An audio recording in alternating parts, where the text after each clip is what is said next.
niggas, we coming for you, nigga. What's going on with you, man?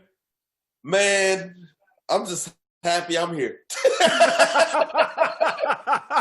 Listen, dog. I'm just happy I'm here, man. We don't talk about working your ass off. Oh, man. Dude, I've been working my ass off, bro. Like, I gotta check to see if that motherfucker even still on my ass. I've been, dude. When I mean to tell you, I'm so happy. As soon as I got off from Super Ultra Mega Pro Packaging today, as soon as I got done from Super Ultra Mega Pro Packaging, I've been so happy. Okay, yeah. I can't tell y'all motherfuckers where I work because I don't want you motherfuckers to know. Oh, and hell I've no. had about 3 of these so far, so I'm feeling very, very good. This is going to be a very good episode, and I know we're getting joined by a fellow Straight Outta Low Cash Network podcaster. Am I correct? Oh, well, actually, he had to cancel. He not coming on to the next one. That's all right. We had to table that one, but yeah, the next one though. The next one, we going at it. That's all right. That's all right. So what happened at the phone store, man? This is your post-show promo. I know you got some story to tell me. What happened at the phone store, man? So, okay, I'm gonna put it out there too. Like, I got Sprint. Sprint is now T-Mobile, right? T-Mobile. Yep. So here's the thing. So I got three numbers on my account. You know what I'm saying? I ain't gonna go into specifics. Right. I got three people on my account. That's all good. Right. So we know that T-Mobile bought out Sprint a while ago, right? Right. What they failed to tell people that have Sprint is that in order for your phones to work properly, you have to switch your SIM card to a SIM card on T-Mobile's network. You want to know how we found out that you have to switch your SIM card to T-Mobile's network? They just start fucking with people's phone. So one of the phones on the account, like they were just like, "Yo, it don't work no more." Like I call out, people can't hear me. I make calls, I make text messages, they all jarble, and they go to the Sprint store and they was like, "Oh, y'all gotta switch out y'all SIM cards." But then because it's on, I got 3 people on there. Was like, "Oh no, dog, y'all gotta all come in at one time and get them all switched at one time." So I'm like, wait a minute. Hold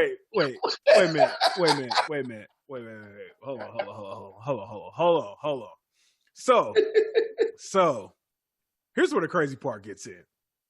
So, you know, there's a specific Sprint store in St. Louis that we go to. It's a corporate store. Okay. It's a repair center. You know, it ain't used to be that good, but they raised the game. They got better, right? So I call up to, first of all, I try to schedule an appointment. Try to go to their website, schedule an appointment. First thing pop up is like, Sprint is now T-Mobile, switching you to the T-Mobile site. This is after I logged. I logged into Sprint. They was like, Sprint's now T-Mobile. I'm like, bet, whatever, that's cool. I'm like, schedule an appointment at your store. They like, cool, log in, nigga. I've already logged in, motherfucker. Why are you making me log in again? Why the fuck are you making me log in again? Oh, log in, nigga. Log in, nigga. First time you logged in, it was yellow. Now it's pink. Log in, motherfucker. Pink, motherfucker. Camera. Killer cab. Killer cab. Killer cab. On the west side of Chicago, looking for a bus down. That's what my phone looks like right now.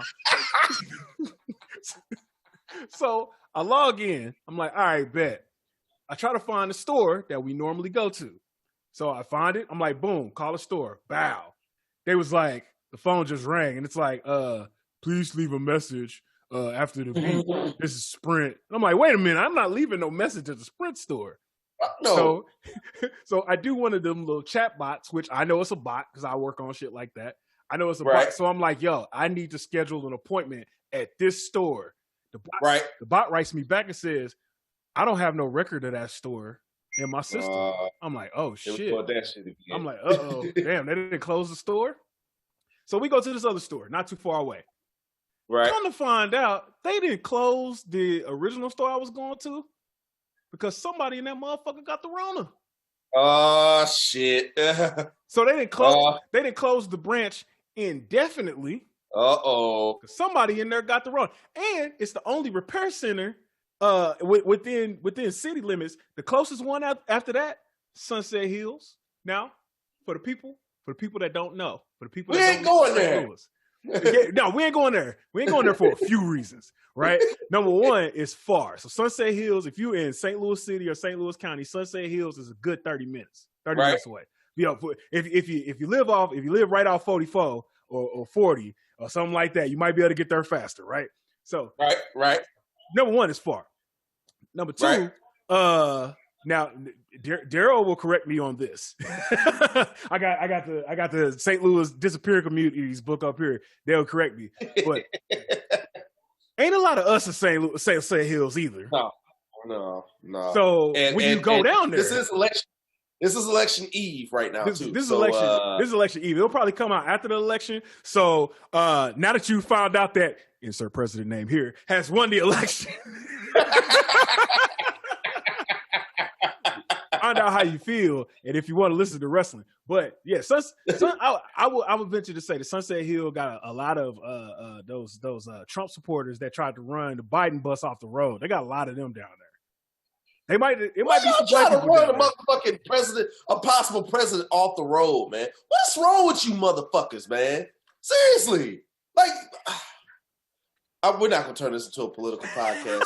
Vote, motherfuckers. You motherfuckers need to vote, goddammit.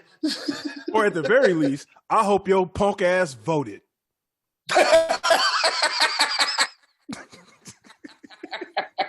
Take what we want, and after we take Lex Luger and the Giant, we want the gold, sucker. Hulk Hogan, we coming for you, nigga. For you, nigga. For you, nigga.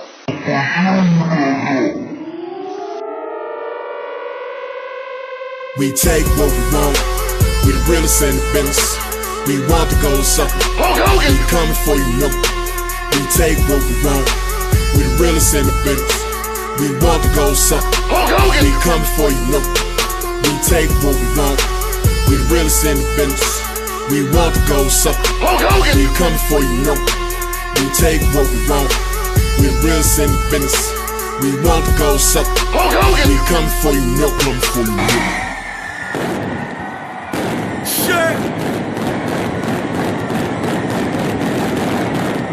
Heard no podcast like this. Black dudes with an act for wrestling. They ain't gotta act cool. They that never bashful. And they mass dudes get a show and act a fool on it. Talk smack then, put the whole groove on it. Fueled by shots and bruise your ass is doomed the award if you want it. Lifelong fans with an honest mission. Get media ticks without a mission. Nothing but a press pass. This barbershop talk with the best last. Bless that we rambling on and you listen. No, we know we got a couple of screws missing. Now who with the two dudes with the cool vision? And we coming for you, nigga.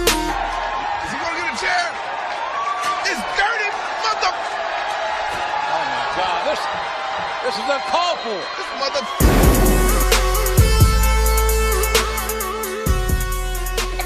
What? Welcome everyone to the week coming for you, cast.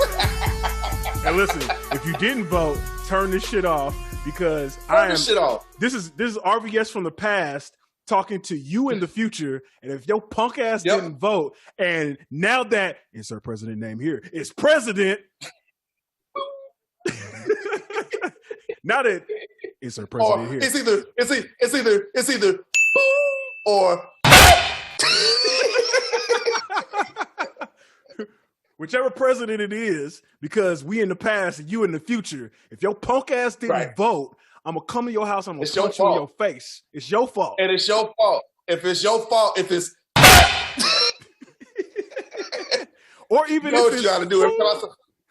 If it's we cool, but if it's you fucked up. You know what you should do when I say that? You should put a picture of him on the screen real quick and go that. I might try to find. I just said it like 3 times now. I'm gonna try to find a picture of Bray Wyatt and then Photoshop his face on Bray Wyatt. What's going on, everybody? This is episode 31. Are we 31? Episode 30. Episode 30. We are episode 30 in the game of the week coming for you, cast. This is ROD. You can find me on, well, no, you can't. You can't find me on any social media except on Twitter on R8TED_R. And my main man here. Yes, sir. Yes, sir. I am RVS. You can find me on all social media at FrenchIso6. That's FRANCHICE06. Again, we coming for you, cast, man. Hit us up on the Facebook group. That's We Coming For You Wrestling Cast Fans. and also Twitter, WCFYcast, man. Hit us up. ProWrestlingBlack.org. That's the website. Man, we got a good one for you today. I ain't gonna lie to you. I ain't gonna even sit here and lie to you. I ain't gonna even sit here and lie. We got a good one. We got a good one today. Yeah, we do. Yeah, we do. We got a lot of good news. We got the go home show for the AEW pay-per-view Full Gear coming up, so we're gonna talk about that. Yep. And our prestigious award that we name it after, he might be in it again. Oh, he might be. I'm gonna let you run with that one. But I got an even better one. I got an even better one. Well, right. Let's start like we always do. Let's get into the news. Yes, sir. Yes, sir. So first and foremost, man, we got to say, it feels like damn near every episode that we come in or every other episode, we got to send out RIP shout out to a professional wrestler. So we got to say rest in peace to Tracy Smothers. Tracy Smothers passed away. 58 years old, man. Super young, man. Super young, man. But Tracy Smothers, for those who don't know, he was best known for his appearances in WCW, Smoky Mountain, and WWF and ECW as well. So in addition to wrestling, Smothers was also a trainer, teaching several established wrestlers as Molly Holly, the Brian Kendrick, and Daniel Bryan. So he's Daniel Bryan, one of Daniel Bryan's trainers. Well, and New Jack. And New Jack. Yes, and New Jack. So speaking of New Jack, shit. one of the things that Tracy Smothers, and I tell you, it's exactly what you think it is. One of Tracy Smothers' famous feuds in Smoky Mountain. Now, I ain't gonna put this on him. This is Jim Cornette's fault. This is 100% Jim Cornette's fault. But of course, his feud with New Jack, Mustafa, and D'Lo Brown, aka the Gangsters. So D'Lo, New Jack, and Mustafa lost a match against Tracy Smothers and his team. And as the stipulation, because them niggas lost, they had to salute Tracy Smothers' rebel Confederate flag. They had to stand in the ring and salute that shit. But even better, even better. Here's the thing. So Tracy Smothers' tag team partners in this match, Bullet Bob Armstrong, and none other than who everybody, we're celebrating him right now, WWE Network. 30 years of this man. None other than Mean Mark Callis, a.k.a. The Undertaker. The Undertaker!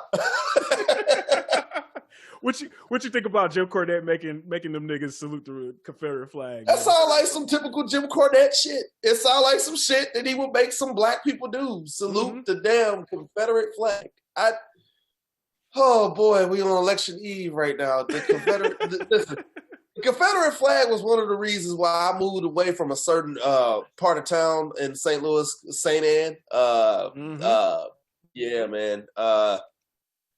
Fuck you if you support that shit. I don't give a fuck. You don't listen to our podcast no more.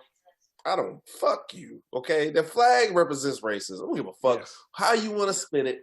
If you talking about it represents the South and our Confederate Army. Newsflash, motherfuckers. The motherfuckers lost. Are you motherfuckers Dallas Cowboy fans? Are you New York Jet fans? Are you the current 2020 Miami Heat fans? That means you supporters of losers. Losers, motherfuckers. They lost. Here's the thing, man.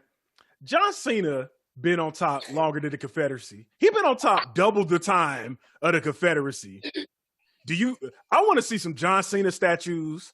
I want to see people flying hustle, loyalty, and respect flags. The bright green ones, the orange ones, the light blue ones. I don't care. Fly them shits. Don't get behind losers like the motherfucking Confederacy. How about that? And you can tell that to President name in here.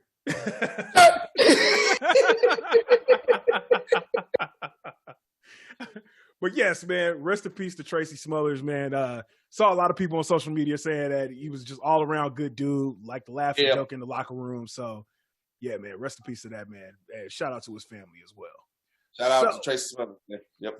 Yes, sir. So in other news, so this is really big news for the world of pro wrestling. So Netflix And WWE are partnering for a documentary on none other than Vincent Kennedy McMahon. Oh, Jesus Christ.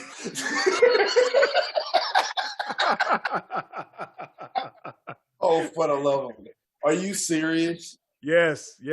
So but the new Netflix. Netflix. Like Netflix. Not WWE Network, but Netflix. Oh, God. Oh, God. So, all right. So here's my thing.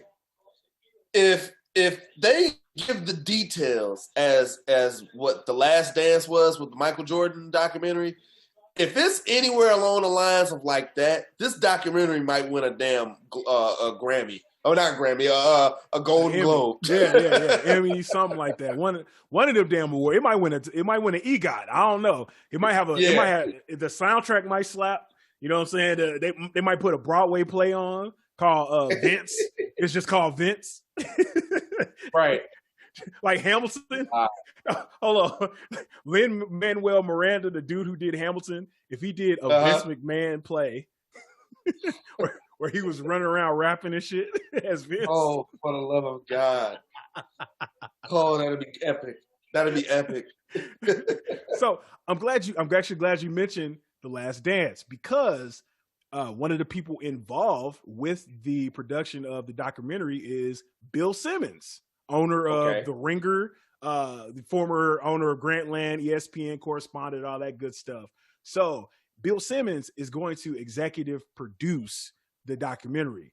So also Chris Smith, the director of Netflix Fire Festival documentary, will also direct it and produce alongside WWE Studios. No other details of the project were given. Simmons also worked on the Andre the Giant documentary, which if you haven't watched that's a dope ass documentary. That's on HBO. Came out in 2018. And yeah, man, Vince documentary, man. What you think? I'm playing devil's advocate. For the last 2 weeks, this motherfucker, Vince McMahon, didn't stop all these motherfuckers from being on third party over the top programming. Yep. And mind you, this motherfucker comes out with a whole goddamn documentary on Netflix. Just about him. That's not the most egotistical shit. Yeah, none of you niggas can be on fucking third party, but me, goddamn me, I'm getting a whole documentary on Netflix, and none of the motherfuckers got anything on motherfucking Netflix. Nobody do. The only motherfucker that got something on Netflix is The Rock, and that's because it was a fucking movie. Yeah, The Rock had to be in a remake of a Robin Williams movie before he got on Netflix. Right. Vince is like, Twitch. Fuck is Twitch. Shut that shit down. You motherfuckers are not gonna be on there. And mind you, he did this shit in midst of him making this documentary on Netflix. So this motherfucker ain't shit. This man ain't a lick of shit. Not a lick of shit, man. None. So I have a few thoughts on this Vince documentary. So it can either go one or two ways. It can go one way and be straight up WWE, documentary, which might be good. WWE Network has been coming out with some dope ass documentaries. It might be fine, right? But then it could also kind of go into Beyond the Mat or Bret Hart Wrestling with Shadows territory. So if you think about it, those were two documentaries that Vince signed off on, right? But they didn't show him in necessarily the best light. You know what I'm saying? Okay. So could we get something like that where he kind of lets the reins out? Now, granted, I think part of him being on Beyond the Mat and Wrestling with Shadows was part of his Vince McMahon character. And this this gets into the whole conspiracy theory about the Montreal screw job and all that shit. Right. The fact that WWE was so tight-lipped before Wrestling with Shadows came out, and then all of a sudden he shows all of this behind the scenes shit and how he literally screws over one of the top baby faces in the company, and then from that just becomes the top heel in wrestling. You know what I'm saying? That's it's kind of it's kind of there. So if he does do something like that, let people in on kind of the messed up side of him, what does that lead to? That's true. Question. That's true. I'll be shocked if they show Vince in a negative light. One of the things I did like about the Last Dance documentary was the fact that it showed different parties and how they felt about something. Like when they put Horace Grant ass on there, and Michael Jordan basically just laughed at that nigga, you know. So I mean, if they bring people on there to play the quote unquote heel, if Vince is going to be the face of the program, I think it'll be compelling TV. It's got to be good, man. Like, don't babyfy it, don't sugarcoat the shit. It is what it is. Like, by this time, motherfuckers know what Vince is all about, and it'll be a good idea to give us more of a dynamic. It'll be good TV if you give us more dynamic as to his thought process and why he did some of the things that he's done. And I think that's the perfect documentary to have. Yeah. So, question for you: do they bring in Chris Jericho for this documentary? I don't see why not. So I knew who Chris Jericho what I mean, and I know, mind you, I wasn't a tape collector or anything like that, but I know who Chris Jericho was before he went to WWE. So, because I was a WCW watcher, right? But a lot of the success that Chris Jericho has in the mainstream name for himself came from WWE. I mean, how many years was we just celebrated the 30 years of Chris Jericho? Of those 30 years, how many of that was in WWE? From 99 until 2018. So that's practically almost more than half of his career. Exactly. So right. He owes a lot. I'm pretty sure Jericho will probably tell people and tell everyone that he owes a lot of the success of his career and his character to Vince McMahon. Yeah. He still has a lot of respect to Vince McMahon. Vince allowed this man to first of all, Jericho came into the WWE with arguably the best introduction of a character you could possibly have, and bar none, and no one's probably going to ever touch this. Exactly. Okay? Yeah. So a lot, and you did it against The Rock. Yes, right. The nigga we just talked about in Jumanji, dog. He did it against that guy. Yeah, he did it against him. So I can't sit here and tell you that WWE did not catapult Chris Jericho as to a home name. Like, he owes a lot to Vince. Now, granted, he's doing some of the best work he's ever done in his career in AEW, but still, at the end of the day, he owes a lot to Vince. Yeah, and this is why I asked that question. So I'll say, to answer your question, I'll say he'll be on there. Right, and this is why I asked that question, because there's no bad blood between Chris Jericho and Vince McMahon. And I think that Chris Jericho would 100% jump at the opportunity to go on there and say, like, generally good thing. Just basically say exactly what you were saying about Vince McMahon. I think the problem or the trepidation will be on Vince and WWE's part, right? So I think they think of him as the enemy right now. They think he's the top guy in the rival company that got some money behind him and got TV presence. On the same level as one other program that they got. So, I absolutely think they should have Chris Jericho. Will they? Right. I don't know if they will, just because of what he represents right now. And Vince is known for doing crazy shit like that. Even when everything lines up and says, because let's talk about this. Let's talk about this for a second. Chris Jericho wasn't in WWE, and I know the combo meter's about to go up, but he wasn't in WWE when Chris Benoit did that foul shit. Nope, he wasn't. Chris Jericho wasn't in WWE when he did that foul shit, but Chris Jericho defended WWE that whole time. Did. And Chris Benoit was his boy. Jericho went on CNN and was just like, yo, that was my boy, but fuck that. WWE does what they need to do. Like, don't blame it on them. Blame it on him, right? So, honestly, even though they have this whole thing with AEW and shit like that, I think they kind of owe it to Chris Jericho to bring him in and actually talk about somebody that from WCW that people were just like, yo, this dude's a nobody or nothing like that, to become this big media rock star, superstar that Chris Jericho is today. They owe it to their story to let him tell that shit. This documentary has an opportunity to have a very big who's who in the world of sports and entertainment to be on this. I mean, they could have Ted Turner on this. They could have you could have who's the head of NBC Sports? Dick Ebersol. If Ebersol could definitely be in here. Yep. That could possibly be on here if he wins. You know what? He probably will. Actually, I didn't think about that. That's a major key right there. He will be on that documentary. Right. There's a possibility. I'm eager to see what aspects of Vince McMahon's life and eras are they going to have on there. Like, I would love to hear them talk about the XFL now and past. I would like to see that. I would like to see when they tried to do head to head on Saturday nights. Mm-hmm.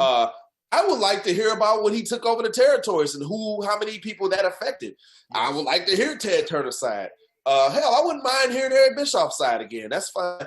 It could be one of the best documentaries that can be out there. Like, you can put Hogan on there, his bitch ass. You can put Bret Hart on there. It'll be. I think it'll be real good. Really, really good. Yeah, for sure. Especially if it's episodic like The Last Dance, and we can put that out weekly, man. Hey, you got my attention. Yeah, you got my attention. Yeah. Let's go. Yep. All right. So moving on to from Vince McMahon doing a documentary to one of them crazy ass decisions that Vince McMahon has made. But your boy Matt Riddle. What the fuck he do now, man?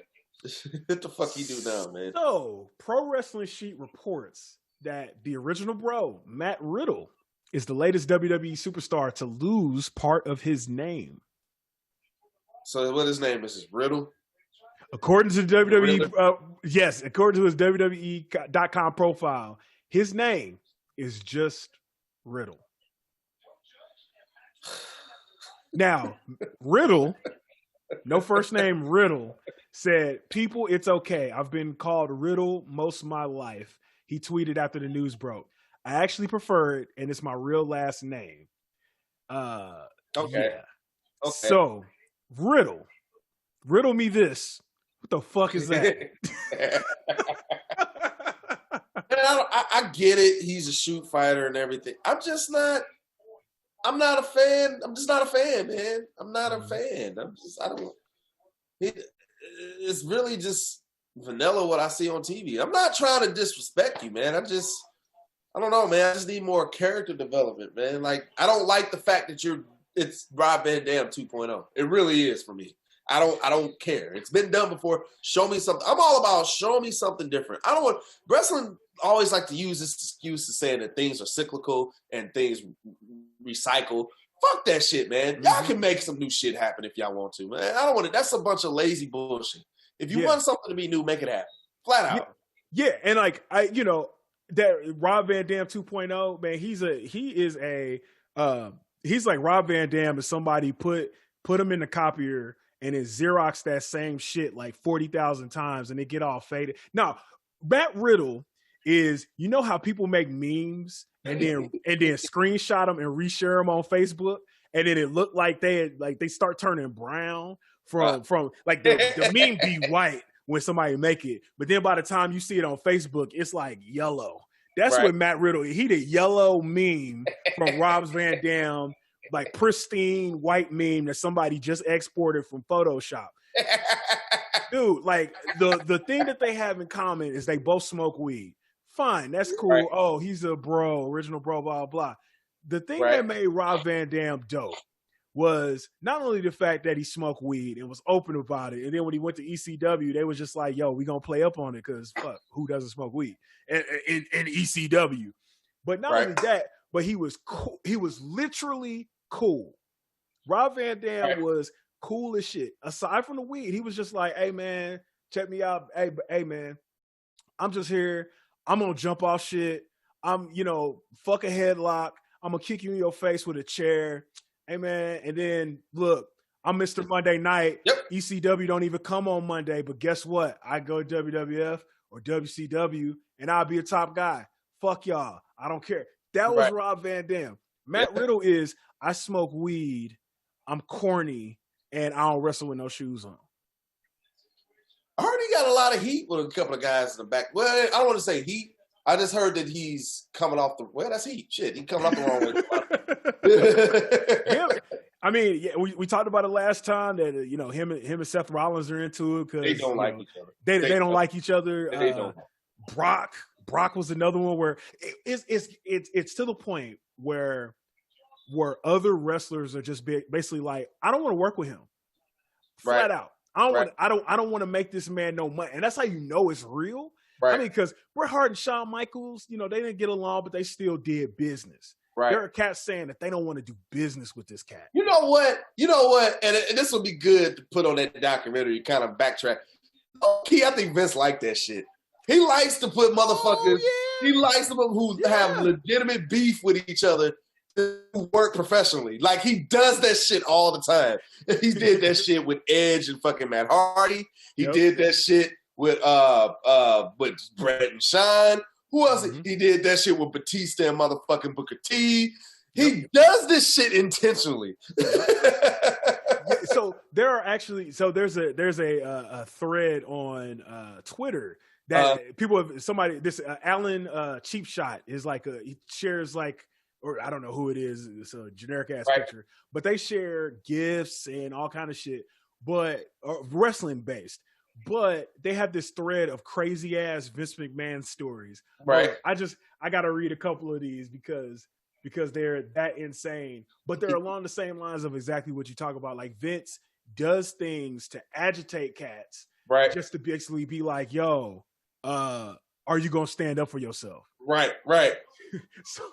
So one of them, let me see if I can find it. One of them, I'm gonna paraphrase it. Fuck it. So, okay.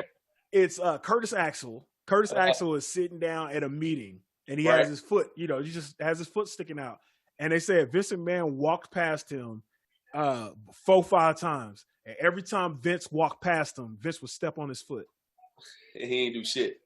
And that was the thing. So they were just like, yo, Curtis Axel didn't say nothing, blah, blah, blah. And then finally Vince turned to him and was like, are you not going to say anything to me? God damn it, pal. And he's like, hey, man, I knew you weren't doing it on purpose. He's like, I was doing it on purpose. God damn it, kid. Stand up for yourself.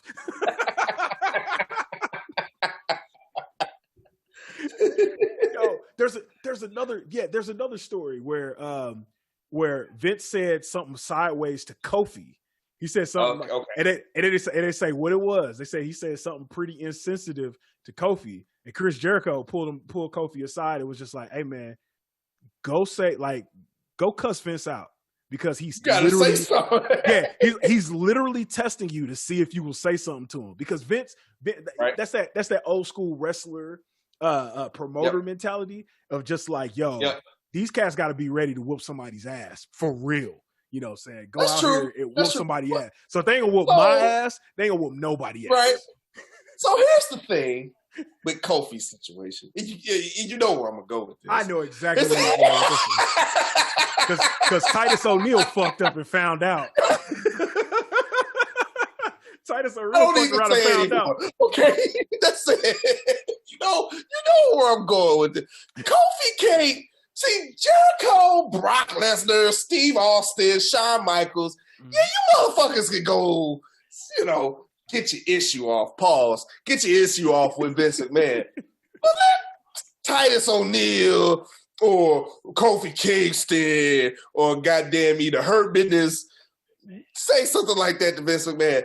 Nigga, you will be on the first episode of NWA Power as soon as this shit come back on YouTube. Oh, swear to God, you can't do that shit. And Kofi know you can't do that shit, man. And we know why. That's the same reason why in corporate America that we don't do this shit. Because your ass will get fired. So here's the thing. Mark Henry is a good example of the right thing to do. Yes. And it wasn't even something that he aimed to do. But Mark Henry can legit beat his ass. But go ahead. But that's the thing.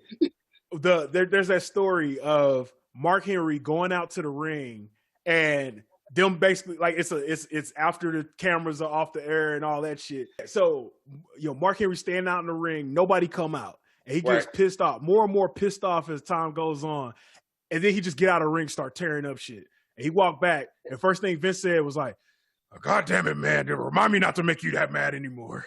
No shit. There was another one with Mark Henry where they were doing the world's strongest, the world's strongest man gimmick, and it was the one where he had to roll up a frying pan or some shit. And he was like, all right, normally they bring out the gimmick joint where it's not that hard to turn. Right. They said they brought him an actual frying pan one time, like an actual real frying pan, and then he in front of the live crowd, and he had to try to roll this shit up. And he said he got so pissed off. Of course, he rolled that shit up. God damn. And after that, Vince was like, okay, I ain't fucking with this nigga. I ain't fucking with you no more. You passed the test, my nigga.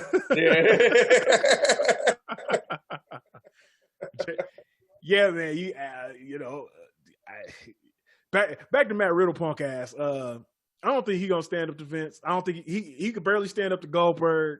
He got heat with people, man. He better watch his ass. He gonna be on NWA Power. His ass gonna be on NWA Power.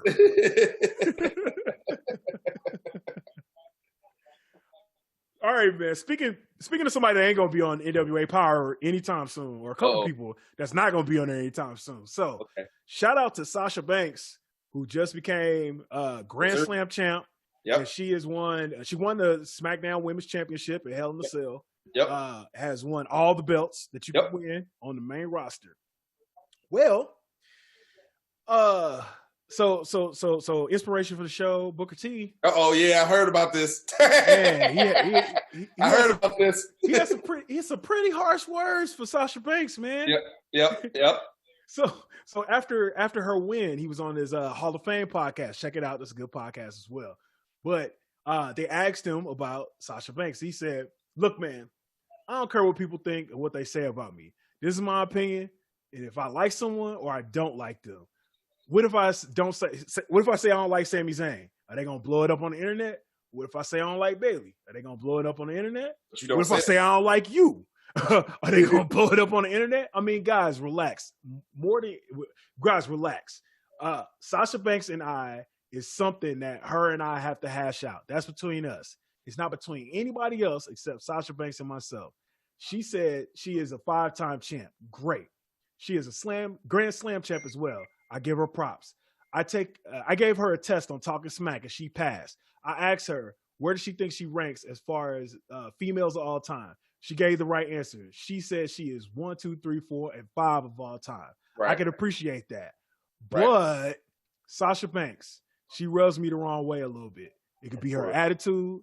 The thing is, I'm sure you people out there who perhaps made those comments, I'm sure someone you met rubs you the wrong way. Perhaps it's not your favorite person. I did not say I hate her. I said I did not like Sasha. That could mean a lot of things. My thing is, Sasha Banks and I, that's between us. Stay in your lane and trust me, you will have to do a whole lot better for yourself. You don't want to cross into my lane. Okay, so my thing is this. If it's between you and Sasha Banks, why are you on fucking social media or on a podcast talking about it? Exactly. You know what I'm saying? If it's between y'all two, then why are you getting ratings off of it? Because it's going to give you fucking heat. It's going to give you the ratings that you want. So, like, you can say that, oh, God, you can say that shit, but here you are using it. You know what I'm saying? Like, whatever y'all beef is between y'all two. And you could have left it as that. Like, no, it's professional. It's between us, and I'm going to leave it as that. It's a professional way to deal with it. But you got a following. You got a reputation that you got to keep up. So you're gonna save yourself face because you're not bringing on the show. Now, I'm not saying Booker T ain't no punk. I'm pretty sure if you want to bring Sasha Banks on the show and they want to square it off on the podcast, he wouldn't have no problem doing it. Right. If that's the case, if you feel that way, allow her on the show so y'all can get that out. But don't sit here and say it's between us, but then go feed us a cliffhanger saying, oh, well, yeah, it's between us and I ain't going to let y'all know about it. Man, fuck that shit. If you don't care about what the fans say, then why even bring it up on your podcast? Right. I mean, am I right or wrong about that? You know what I'm saying? You 100% right. You 100% right. And I'm gonna go into either further and look. This is gonna get me in trouble. Uh-oh. This is gonna get me in trouble, right? We coming for UCast at gmail.com. Just go ahead. I'm gonna go ahead and put it up there. This is gonna get me in trouble. But check this out, man. Booker T is sounding real a lot like a motherfucker that don't like black women. Now, he has a track record. I was just about to go there. There's a track record. There's a track record. There is a track record. I mean, other than aside from his wife, you know, shout out to Queen Charmel, but he sound a lot like a nigga that don't like black women. And I'll tell you why. He's had some funny shit to say about Sasha Banks. He's had some funny shit to say about Naomi. You know what I'm saying? And he's, again, okay, cool. He said, what if I say this about Sami Zayn? What if I say this about Bayley? What if I say this about you? Problem is, he's not saying that shit about anybody but black women. And nigga, when it's a pattern, like, here's the thing. Hey, man, listen. Throw somebody else in every now and then. Tell us about how you don't like Braun Strowman or Baron Corbin or Lacey Evans. Throw them shits in every now and then. But yo, bruh, and listen, this is coming. I don't know you, but I don't know you. This is for brother to brother. You sounding mad funny in the light, bro. For real. Right. You sounding mad funny in the light. I won't even. Here's why it may orchestrate from, and I could be completely wrong on this, but I'm just think I'm armchair quarterbacking right here.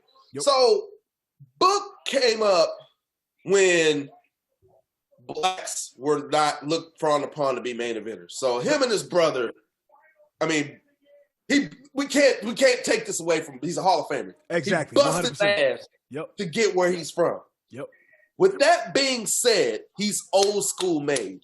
Yep. So no, Book didn't have no social media, and Book didn't have no NXT or these trainers to get into. They had to bust their ass when there was a lot of more racism than it is now to get where he's coming from. Right. So I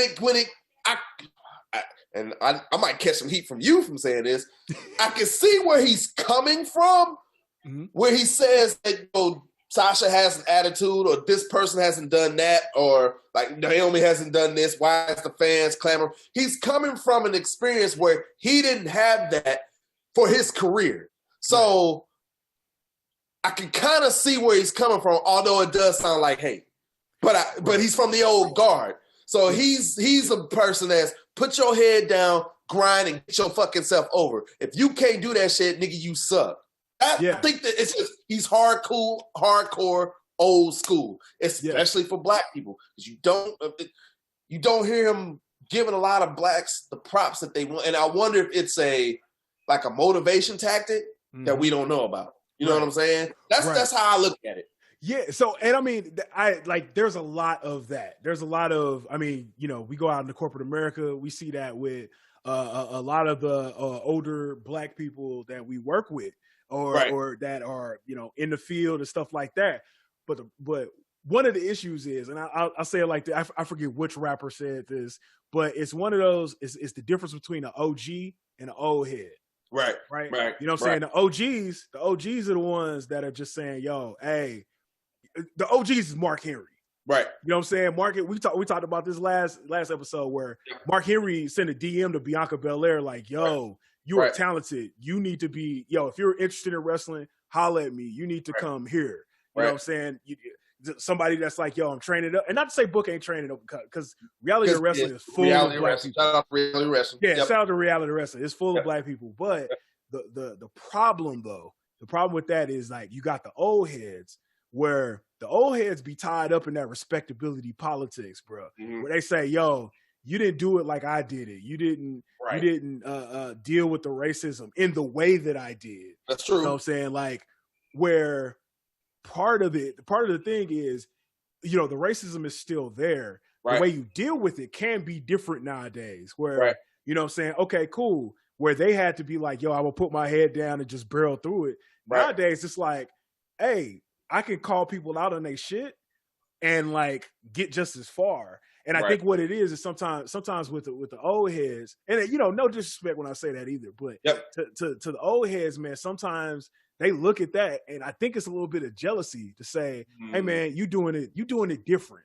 You know what I'm saying? You supposed to do it this way. Why are you doing it that way? Right. You know what I'm saying? And you know, and I 100% jive with what he's saying. Like, hey, man, sometimes somebody's attitude rub you the wrong way. Hey, man, that's life, man. You always have somebody. That's facts, 100%. But the problem is when you only calling out black people publicly.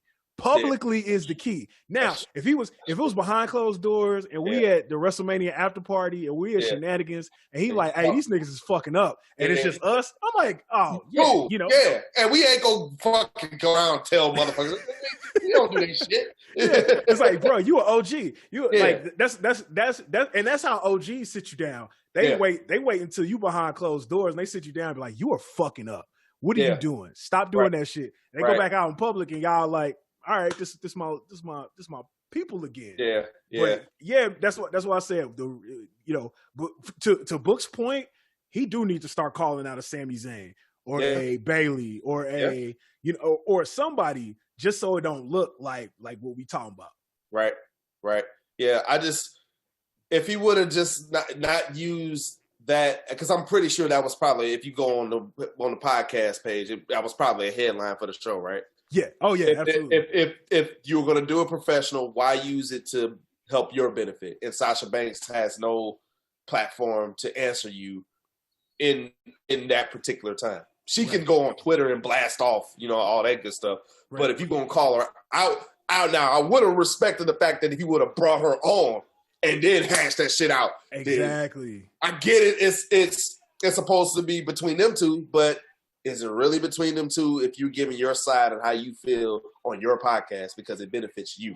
Right. That's just I'm not hating, I'm just stating. Shout out to Cody.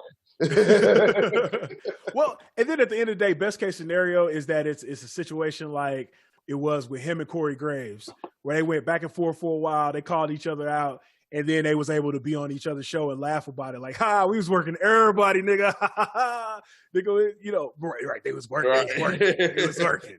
You know what I'm saying? So, and that's what Booker's co-host said after that. He was like, it's hard to know when it's what's Booker T the guy and what's Booker T the character. Now that goes back to old school. It's just like you were saying. That's old school wrestling. You know what I'm saying? Right. That's living the gimmick, brother. You know what I'm saying? Like, if Booker Huffman is like the OG, but Booker T is the old head, now it's a different conversation. You know what I'm saying? Right. Like whether it's work, maybe he actually don't like her, but he knows this will get her over. She's actually a baby face now. Naomi's a baby face. Hey, maybe that's maybe he's catapulting them and having something to say on the WWE pre-shows, man. We'll see, man. We'll see what's going on with that, but yeah, but I don't know. It is what it is. It is what it is, man. He old guard. And okay, and to end this off, Book, you're right. We ain't never been. We've been in a WWE ring, but neither one of us has took a single goddamn bump. So who are us to fucking give you? You've made it. You've done what you need to do. So at the end of the day, ultimately, we just motherfucking podcast. What you say is gospel, but it's our opinion. We just niggas on the internet talking like you just said. Just blowing it up like you just talked about. Right. All right. So, in other actual, news of the day, man, there was another Rona outbreak at the Performance Center, dog. Oh, well, what else is new? What else? Here's what I don't understand. How the fuck did they get these Rona outbreaks? You niggas can't go nowhere. Y'all in the Thunderdome. Right. It's about to be the Rona Dome. Y'all keep fucking up. So this ain't even the Thunderdome. This is at the Performance Center. So basically, everybody down there training, there was a Rona outbreak for them. Of course, that puts a bunch of people in NXT in danger too, because I think here's what I think is happening.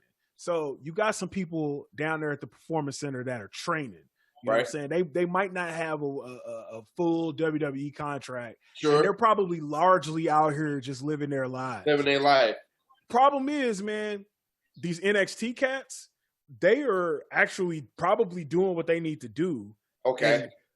you got like Finn Balor, and you got like cats that have been on the main roster, like Tyler Breeze and Fandango, been on the main roster, know what they're trying to do, down there trying to coach cats, and people are fucking it up for everybody, dog. Yep. Like I feel like, and I think that's just Rona in general. Yep. Like now it's spreading to a lot of people, and it's really just people fucking it, just some people fucking it up for everybody, man. So it's time for another one of these rated R rants. Uh-oh. Here's the thing. This goddamn virus is real, all right? You're looking at somebody who dealt with the shit, okay? Here's what pisses me off, and I got a different perspective of it because, again, I've dealt with it. Like, if you work someplace, I'm not going to tell you, and I ain't never worked there, I'm not going to tell you how to motherfucking do your job. Right. I know we're on a wrestling podcast and we have our opinions about the shit, but still, I'm not going to tell you how to do your job because you don't fucking know. If your ass is out here and you're around a bunch of motherfuckers and you are not wearing your goddamn mask, that is the reason why the shit is going the way it goes. Motherfucker, put your fucking mask on and stay the fuck away from people. Yes. If you are getting paid, whatever you're getting paid to get paid, and they telling you that you got to stay clean and you got to stay off this motherfucking virus, just do what you got to do. Stay your ass at the crib and God get the fucking virus. You fucking up your fucking money. Yep. Like, and the people who out here talking about, oh, you don't need to wear a mask. You don't need to wear a mask. Motherfucker, wear the goddamn mask because that's how the shit is mainly spreading. Right. It's really fucking simple ass goddamn logic, bro. I know they not wearing a mask in the ring, but when you not in the motherfucker, goddamn, wear your fucking mask, bro. It's really that simple. I had a motherfucking tell me one time talking about if you wearing a mask, you a bitch. What the fuck? Okay, nigga. If I'm wearing a mask, number one, I'm protecting your ass from not getting the goddamn virus. How does that belittle me that I'm a bitch because I'm wearing a mask trying to protect you? So check it out. Let's take that same philosophy, right? So if I wear a mask, so here's the thing. So if you wear a mask, you're a bitch, right? So basically, you know about Rona, motherfucker, right? Yeah, you know about Rona. Okay, so if you're not wearing a mask, you're okay with the consequences that come from not wearing them. You understand that shit, right? So you understand not wearing a mask is you either gonna get sick or you're gonna die. You understand that shit, right? It's the same as wearing a motherfucking condom. You understand the consequences of this shit. If you raw dog it, if you raw dog a motherfucker, there's a possibility you might have a child or get some other shit too. It's the same logic. Are you wearing a condom, motherfucker, or are you not? If you not, you gonna get a kid. If you are wearing a condom, you not. You straight. You should be cool. Well, your chances. Well, now wait a minute. Hold on. Now I'm gonna start this out with I agree with you 100%. But a nigga that says if you ain't wearing no mask, if you wearing a mask, you a bitch. That nigga don't wear condoms. Right. He don't. That nigga don't wear condoms, bro. Clearly you fucking don't. You sit here calling me a bitch because I'm wearing a fucking mask because I'm protecting myself and I'm protecting you? What kind of stupid ass shit is that? What kind of stupid ass shit is that? If you not wearing a mask, you the same motherfucker that's out here raw dogging these chicks and you got kids all over the place. And no, that motherfucker ain't got kids all over the place who I'm talking about. So that motherfucker wears condoms. It's the same goddamn logic. Put your fucking mask on. Don't be talking about somebody's a bitch because they want to protect themselves. Motherfucker, they protecting themselves and protecting others. My point is this, motherfuckers. The coronavirus is real. If you keep fucking around out here, your ass either gonna get sick or you're gonna be dead or you're gonna get somebody else dead. Wear your goddamn mask, bro. It's that simple. And stay the fuck away from big ass group. It was just Halloween. You motherfuckers had to go outside and dance and you be on Instagram and your YouTube and you click like and subscribe. Yeah, well, I'm kicking it. Woo! And then Rona slapped your ass upside the head. Now you fucked up. Yeah. Yeah. Get in about 2 weeks. Watch this spike go up because you motherfuckers don't understand. I'm done. So I know we're getting far off wrestling right now, but bear with me. I find it funny how it's always the niggas that we know from school that we know didn't pay no damn attention in science. They ain't pay no attention to science. Like niggas that was coming up to be like, hey, RVS, man, what's the answer number 5? Like them niggas are the main niggas that try to tell you about. The niggas that we sold the notes for the CNN social studies class, them the niggas we talking about. The motherfuckers that want to pay, they didn't want to pay attention. We made $10 off of them motherfuckers. Them niggas. them niggas we know weren't paying attention in no kind of class. Be the same niggas that try to tell you about some scientific shit in 2020. So I'm a bitch for wearing a mask. You know what? I'm a bitch. So be it. I'll be that bitch. I'm that bitch. That's me.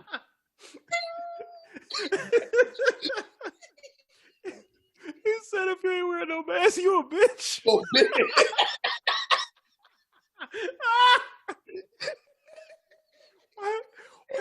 Why you gotta be a bitch though, man? Like, come on. Man. Might be the name of the episode. If you ain't wearing a mask, you a bitch. Hey, Daryl. There it is. There it is, Daryl. B star. Oh, man. Yeah, man. Yeah, man. That's what he told me. You wearing a mask, you a bitch. What the fuck? That makes no fucking sense. So pretty much every fucking company that has an open door policy in their stores are pretty much having a mask policy. So is Walmart a bitch? Is Amazon a bitch? Is Best Buy a bitch? Is the United States Postal Service a bitch? Is UPS a bitch? Is Schnucks a bitch? Is Dilberg's a bitch? Is Kohl's a bitch? Is Aldi a bitch? If Advanced Auto Parts, are they a bitch? Is AutoZone a bitch? Is Firestone a bitch? Is Sears a bitch? Is Home Depot a bitch? Is Lowe's a bitch? And the motherfucking liquor store where you buy your menthols, then you a bitch. Then you motherfucking do. I guess we all fucking bitches. Everybody a bitch. Everybody bitches. Everybody's a bitch because everybody's wearing a mask.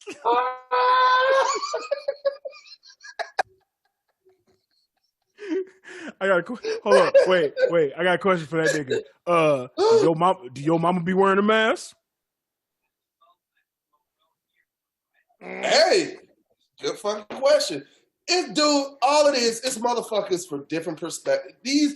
It's motherfuckers who ain't got the shit and ain't dealt with nobody who don't got it. And then they're dealing with it, well, so-and-so had it and it was mild. Now, granted, I was blessed. It was a blessing for me because it was mild.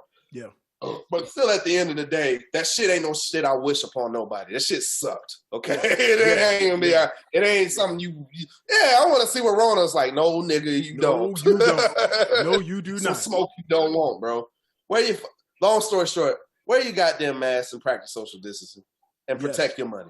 And I can't afford to get that shit no more, and it ain't gonna happen again. Yeah, flat out. Yeah, and that goes to all you WWE trainees down there taking bumps and shit. Stop gathering with everybody. Wear your damn mask and stop getting NXT niggas sick because they making money. Your punk ass gotta be. They're gonna have to be a little smarter, man. Like, is it really smart to bring in new stars under a pandemic? Like, no, I don't think that's a good idea right now. You got to work with what you got and just keep those cats on standby right now. Like, there's plenty of companies that are doing that. A company I tried to work for that I had an offer for couldn't hire me because of the goddamn pandemic. They're on a hiring freeze right now. They're not bringing nobody else in new. So, WWE, you don't need nobody goddamn new. You got enough goddamn talent down there. You got a 3-hour show on Monday where you ain't showcasing nobody new. So, chill for a second. Motherfuckers gonna watch. We going the same these hardcore fans that you got. That's your demographic is because you just now starting to get a goddamn halfway decent storyline with Roman Reigns. But all the other hardcore shit, We watching. We ain't got nothing else to watch. I'm not watching it right now. That's the NFL right now because I'm playing fantasy football. But we're watching. Hey, shout out to you for beating Disco Inferno ass last week. Yeah, last week. He put my no, I beat him this week, but Tommy Dreamer won this week. Okay. Shout out to Tommy Dreamer, man. Shout out to him, man. And Tommy Dreamer celebrated 31 years of professional wrestling. That's right. Yeah. Hey, shout out to homie Tommy Dreamer, man. Shout out to him for sure. Yep. Oh man. So we're gonna pivot from WWE, man. We got a pay-per-view coming up on Saturday. This Saturday.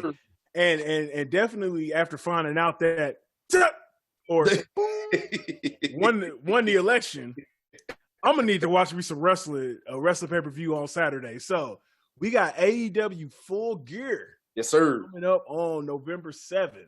Yep. So we gonna go do a rundown of the matches, man. And I don't know how caught up you are on the AEW storyline. I'm way behind. You way behind? No problem. I got you. I caught up this week. I caught up this week. And then I found out that so here's the messed up thing.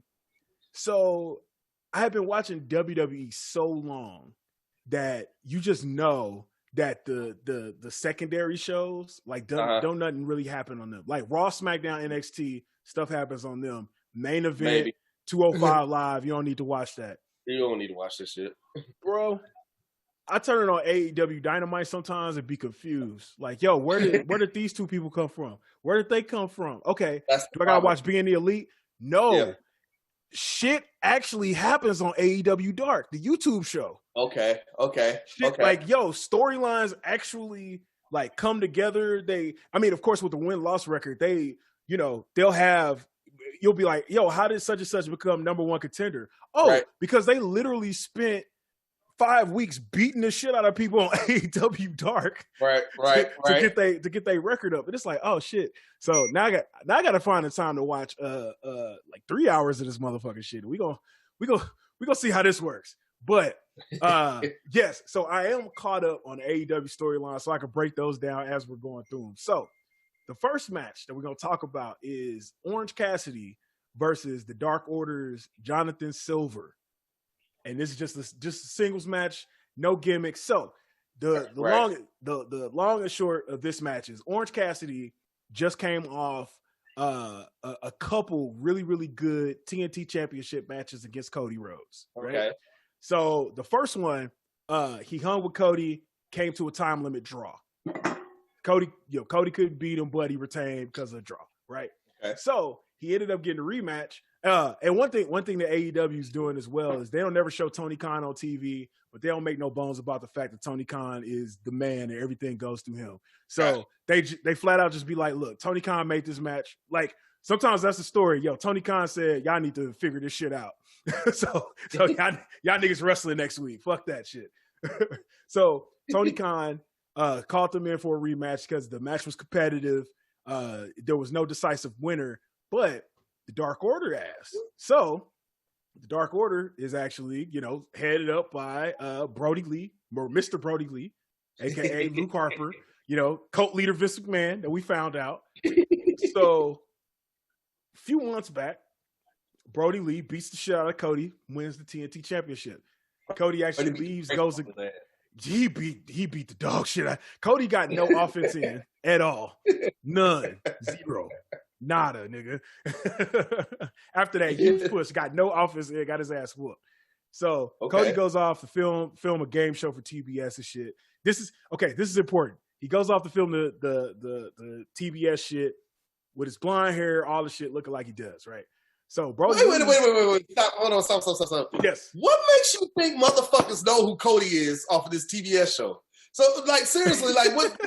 Like, no one knows. If you're not I'm sorry, Cody. I'm sorry. I'm not trying to disrespect you, bro. Yeah. I'm not trying. Motherfuckers don't even know you're Dusty Rhodes' son. Yeah. So they're probably watching TBS like, who is this mother? Like, literally, if they're trying to get exposure for AEW. This is my problem with wrestling. Yeah. You gotta make stars to bring people to watch you, not the other way around. Like I feel like it's reversed. Like he's on the show to get people to know about AEW. I don't think that works. Well, and I could be dead ass wrong. Well, here's the thing though. So I think like from like Turner, or is it still Turner? I don't know if they're. It's Turner broadcast. Yeah. Like, unless it's like Time Warner broadcast. Yeah. I don't know. Yeah, exactly. So it's still Turner. Yeah. I think it's like Warner Media or some shit like that. Yeah, Warner Media. Yeah. So they talked about this before. Of what they want to do with AEW is they want to integrate more of AEW into other shit that they're doing. In essence, they're trying to draw people back. New viewers. Yep. They're trying to draw people back. That's why they advertise so hard. It's an A for effort. I can't get mad at that. Exactly right. Exactly. It's basically like they're taking all of their shit, like basically everything. So it's the same reason that if you ever watch that show Impractical Jokers, right? Like they gave them motherfuckers a game show. Right. For what?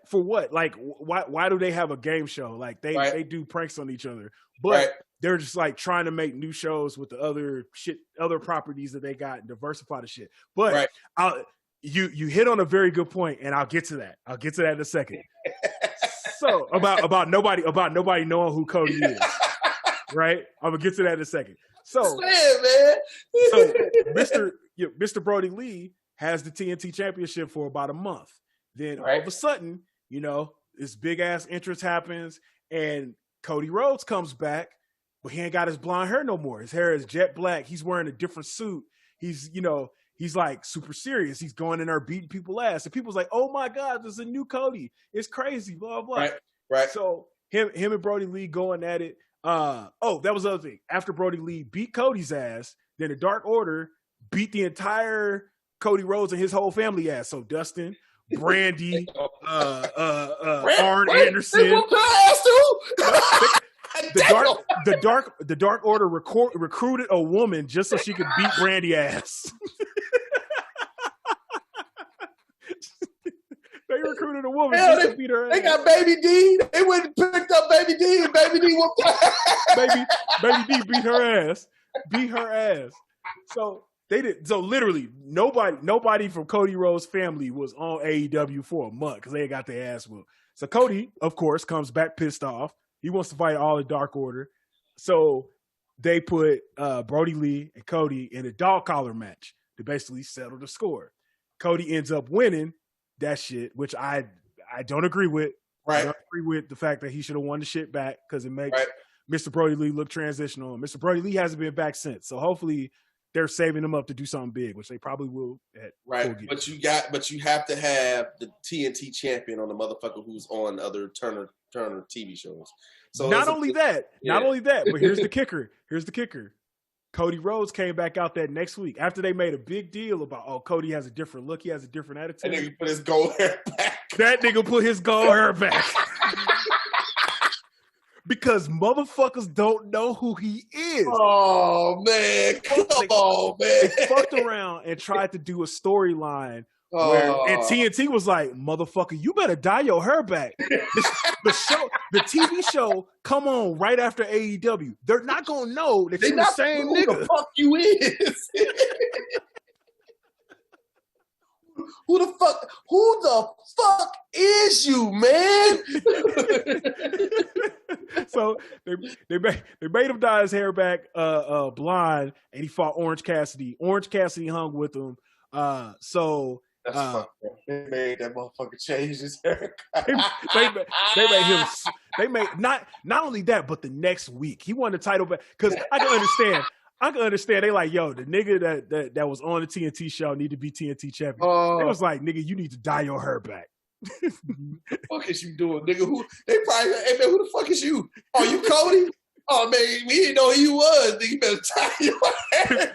I said, what Cody? You ain't that Cody that's on this TV show. Nigga, hey, nigga, I thought you could turn Super Saiyan. You better turn that shit back on. You better turn that. You want to know regular. You better go Super Saiyan. The fuck is this shit? Fuck you think you Vegeta now? Frieza. What the fuck you doing? You can't get Frieza regular. That might be the day, you can't fight Frieza regular. You can't fight Frieza regular. That's it. You can't fight Frieza regular. What the fuck is that? Hey, you gonna have to. Hey, you better wish that nigga back. You better wish that blonde hair nigga back. I think we just lost everybody that don't watch Dragon Ball Z.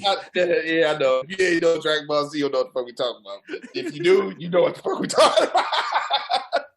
Nigga can't fight no motherfucking Frieza. Nigga, your hair black. What the fuck you doing? Yeah.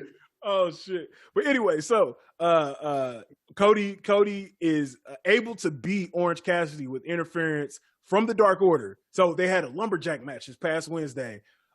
Basically to keep the Dark Order out. Of course, all the niggas in the lumberjack match outside the ring start fighting. So Orange Cassidy is cool with best friends, Trent Beretta and Chuck Taylor. They punch Cody in the face at one point. Arn Anderson returns the receipt on Orange Cassidy late in the match. Cody gets to roll up in the pin. So Cody, we're gonna get into later. The opponent that he's having at Full Gear was waiting on the side. So Orange Cassidy is now fighting John Silver of the Dark Order in order to get the shit back because he lost.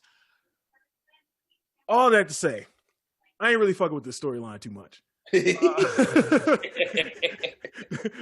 was a mouthful to actually say that. Man, Orange Cassidy has, ever since the beginning of AEW, with this whole, man, I don't give a fuck, whatever this is, cool. When he turns up in a match, it means something. You know what I'm saying? He's one of those cats that they can really build into a star. I had niggas that don't watch wrestling was just like, I like that dude. He just, he come in the shades. He don't do shit. He don't say nothing. He cut promos and he just like, man, it's cool, whatever. It's good, man. Shit, I gotta wrestle, whatever. That's all right. But people like that shit. It's different. Right. It's something we've never seen in wrestling before, and it's one of those mainstream things. So the fact that they're not having a rubber match at Full Gear is really perplexing to me. And then Jonathan Silver is like the littlest nigga in the Dark Order. Like literally, if you look at this dude, he's like a muscled up dude, but he looks like he's like 4'3". Right. You know what I'm saying? Like, and nothing against him. You know, he's entertaining, but he's mostly a comedy act. He's mostly the nigga to get yelled at by Brody Lee. So who's going to win that match? Orange Cassidy, long or short. Of course, yeah, right. So, all right, we're going to move on to another match. So we got Matt Hardy versus Sammy Guevara in a match called the Elite Deletion Match. Oh.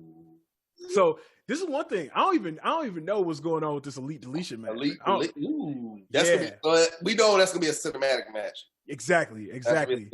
Anything, there ain't nothing touching that fucking wrestling match they had. The first one that they had at the goddamn stadium, that shit was crazy. Yes, the Stadium Stampede was holy shit. Motherfuckers riding horses and shit.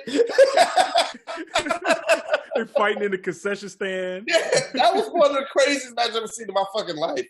Yeah, that was a good ass match. That somebody would have jumped off that fucking jumbotron, I would have lost my shit. You know, probably somebody thought that idea. Yo, let me jump off the shop alone. You can't do that. Kenny almost did because he powerbombed old boy from the top rafters into the entrance ramp of a football stadium. I thought he was dead. That was one of the first AEW pay-per-views I actually bought, and that dude from beginning to end, man, it was a good show. That was a good show, and that was when like Rona was just in the like the hardcore stages when motherfuckers couldn't do shit. Right. And I was like, what was that before or after WrestleMania? I couldn't remember. I think that was after. That was WrestleMania. It was a damn good show. Yeah, for sure. That was a really good show for sure. Yeah. So who you got in the match? Matt Hardy or Sammy Guevara in that one? So backstory. I'm gonna go with Sammy Guevara because Matt Hardy's already established, and it doesn't make sense for him to keep winning. Like he's established. You know, you got to build. It's time for. And here's the thing: the WWE take notes too. That's the part we're in the predicament that we're in now. Mm-hmm. Which y'all got to start building these stars, man. You got that's the only way. And Jericho would agree. Jericho likes putting this up. That's why his character has been phenomenal all these years, because he gets in the ring with new stars, new people, and he makes it. Y'all got to start making these new stars, man, and quit relying on the old guard, because the old guard ain't gonna be here long. When these motherfuckers are, God forbid, something happens to them, or you know, or they just can't do it anymore. Right. You rely on the people that you put on the undercard. If they're not rising to the occasion, or they don't have the exposure that the new guys have, how is wrestling going to succeed? Y'all got to start building these people. Now, granted, I know it's hard now, but this formula you guys have been doing for years, like, granted, John Cena had a goddamn 15-year run, man. Like, nobody was able to succeed. I'm sorry. Now, granted, towards the end, he started putting people over, you know, but to me, it was just too little too late, you know? Exactly. AEW don't need to fall in that same trap. I get it.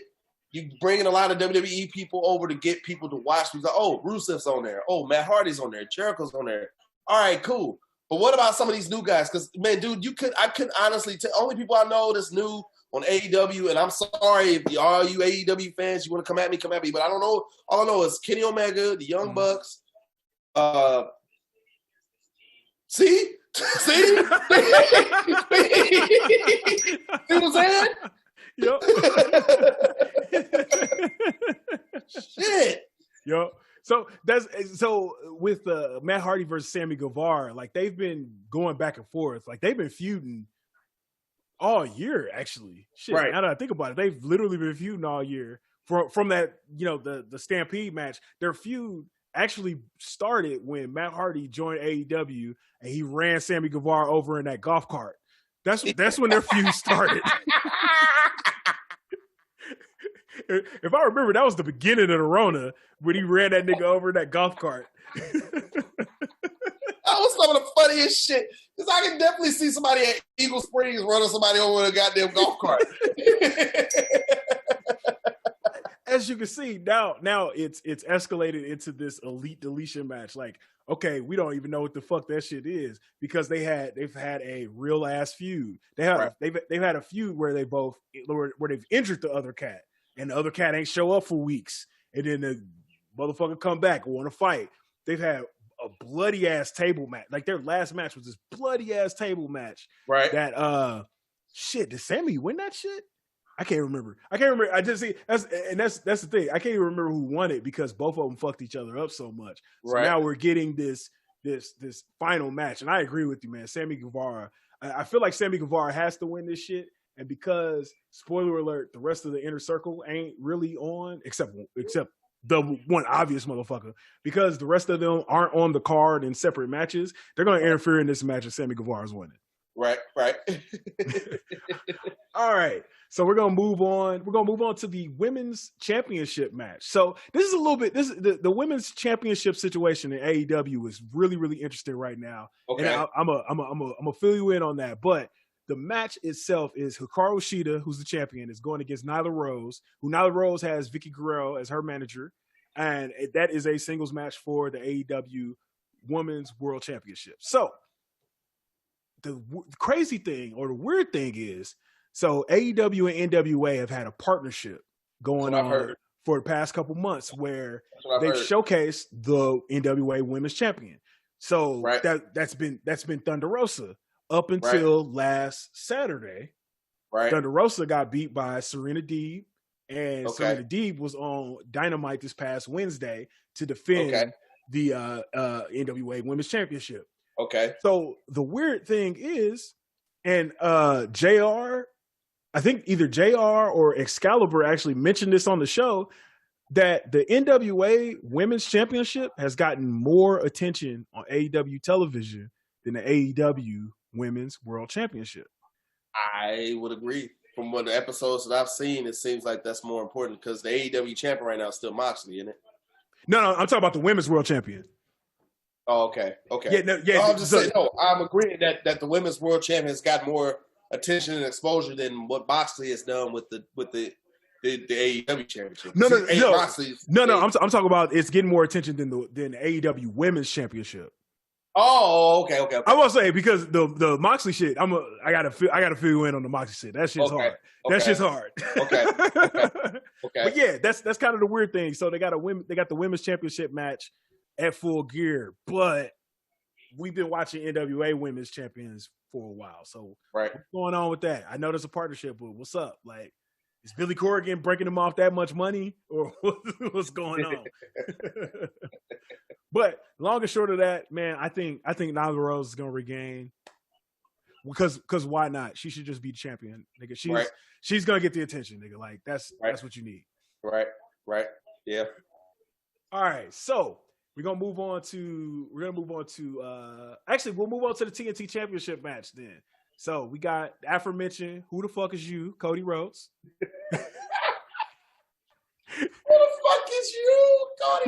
Who the fuck is you, Cody Rhodes? Going 1-on-1. Oh man. Okay, time out. We can go back. So do you think that's what it is. Cody didn't make a name but the hardcore fan know who Cody is from WWE, but the casual fan don't know who the fuck he is from WWE. Right. That's a problem. Yeah. So I think really, the AEW fan, I think the hardcore wrestling fan knows who he is from WWE. The AEW fan knows him for leaving WWE and going to so his whole rollout and leaving WWE was he left WWE. He put on social media this list of just like all the wrestlers in the world that he wanted to wrestle, and then basically went to all the independent, indies and New Japan and all that shit and wrestled all of them. One of which was Kurt Angle. Kurt Angle, when, post TNA was on the indies and shit like that, him and Kurt Angle had a dope ass match in, I guess it's like 2016 now, right? So that's what the AEW fans know him for, as the dude who came up in the WWE system. Because make no mistake about it, Cody Rhodes is not a wrestler wasn't a wrestler outside of WWE until he left. He's WWE born and bred, right? So that's where we know him from. But if you're a WWE fan, he was a mid-carder, all this shit. He was Stardust, all of the shit that he didn't want to be. And I'll say this, I said this before and I'll say this again. Cody Rhodes is hurting the most because ain't no fans in the arena. Because what he needs, what they were building up for him before Rona, punk ass, what he needs is fans to actually get behind him. He needs for people to tune into the show and first of all be like, who the fuck is you? But then hear the roar of everybody in that arena cheering for him and then be like, oh, well, wait, who the fuck is this dude? Why is everybody cheering for him? Yeah, I guess you're right. If there's anybody that needs the fans more than anybody right now, it's him. Yep. Yeah, for sure. Definitely him. Especially since he's trying to branch out outside of the ring and get more exposure to not just himself, but the company. Exactly. So he is going 1-on-1 with, we talked about him. We talked about this guy way back. He was getting comparisons to Sting. And this is pre-Rona too, so that's the only caveat. He's going 1-on-1 with Darby Allin. So, and the reason why I give it the pre-Rona caveat because Darby Allin is also a cat who is hurting because there is no real fans in the arena. He was one of those cats that when he was like Orange Cassidy. Orange Cassidy is a little bit more visceral. Like you could watch Orange Cassidy on TV and be like, yo, that's that dude. But what Darby Allin had was all the kids, like he painted his face. All the kids were painting their faces like Darby Allin or dressing up like him or, just hearing the people roar when he came out, what I'm saying? Like he's lost a lot of momentum because of that, what I'm saying? But he still has the loner give it to his credit. He's one of those cats that WWE talks about all the time where it's just like, yo, get yourself over. He's been recording like he has a compound like the Hardys, you know what I'm saying? Okay. He's been recording basically videos of him. Like I'll say this. He's been basically recording videos of him doing like shit like Jackass. So much so that he had Steve-O come to his house and introduce some shit. You know what I'm saying? Like that Steve-O from Jackass. Or he's had this current rapper that's out, JPEG Mafia. He's had like pop culture people intertwined with what he's doing, and apparently he's like self-producing it and doing all that shit. But like I said, the problem is AEW doesn't have enough fans in the audience to like back up, like, yo, this is who this dude is, and they're not giving him the attention that he needs either. Like, it's the one where it was JPEG Mafia, man. I know who he is. I know who he is as a rapper. And I was sitting there doing something else, and I looked up and I was like, that nigga look like JPEG Mafia. But you know what I'm saying? But it's one of those things where it's like, okay, if you know type of thing, and you know, AEW got to bring in people more than if you know. They got to bring back Mike Tyson. They got to bring back like some of these cats that everybody know. For sure. And definitely bring back Mike Tyson now because he's fighting motherfucking Roy Jones. I don't know why the fuck they definitely not using him now. I don't understand that. Exactly. Right. So yeah, they got to do something. And Mike Tyson was around for the TNT Championship match. So in this match, who you got between Cody and Darby Allin in this one? It's gonna be Cody, man, because he's on the fucking TV show, man. It's gonna be Cody. Cody put himself out. Turner Network Television is not gonna have a motherfucking show where they got a motherfucker on there that nobody don't listen. Ain't nobody gonna know who this motherfucker is unless you a fucking AEW fan or WWE fan. That motherfucker, Cody. However long this show is about to be on TV. That's how long Cody's winning streak is about to be. This motherfucking TV show is on for 6 months. Nigga, Cody is about to get a 6-month run on God Nim. And I don't know who Nim is. I don't know who Nim is. Yep, I'm going to say Cody as well, man. And I think, too, man, like if they did have fans, eventually the fans would turn on Cody. And I think he needs that, too, to be perfectly honest. We'll get into this with the Elite in general in a second. So we're going to move on, actually, to the AEW Tag Team Championship match. Before you go, I'm going to say this. I'm going to say this, and he should have did it because I think that's WWE needs a jolt. They need a jolt. Yep. They need a shock. And somehow, some way, I'm sorry, he needs to go there. Kenny Omega needs to find out how he needs to get to the WWE, man. He needs to figure out a way to do that shit. Because to me, they're not utilized. I know they're trying to make him heel, but for his career, I think right now, Kenny Omega and the WWE is a perfect match right now, especially the way the state of everything is right now. Yeah. Because if they kept it quiet and all of a sudden this motherfucker just showed up to fight, I don't know, I can't put him in the main event picture, but just say AJ Styles. AJ Styles. AJ Styles. Like you got to. The lights go off and you turn the lights on and Kenny Omega's sitting there in the middle of the fucking ring and do it as a cliffhanger. And right when they about to lock off, the show just goes off. Yep. You're going to sit there like, you're going to sit there just like this. Yep. Exactly. And you know what? I think, considering that Kenny is a vice president of AEW, that might not happen. Unless, you're right. well, here's the thing. Unless people get smart, people put their egos aside, Vince, and they do some shit that everybody wants to see, and everybody wanted to see for a long time. They did. Man, they did. And they need to have AEW versus WWE for one night. One big ass pay-per-view. Not on the network. One pay-per-view. They could charge $100 for it. And people will buy that shit. AEW versus WWE. One night only. One night only. Okay, and we not gonna replay it no more. We're not gonna put on no DVDs. Nope, you need to watch today. One time. You can watch it. If you don't watch it, you ain't gonna see shit. Yep. Here's the thing. As long as Vince McMahon is breathing oxygen, that shit ain't happening. That shit is not gonna happen. Now, shit's not gonna happen. Now when Triple H take over.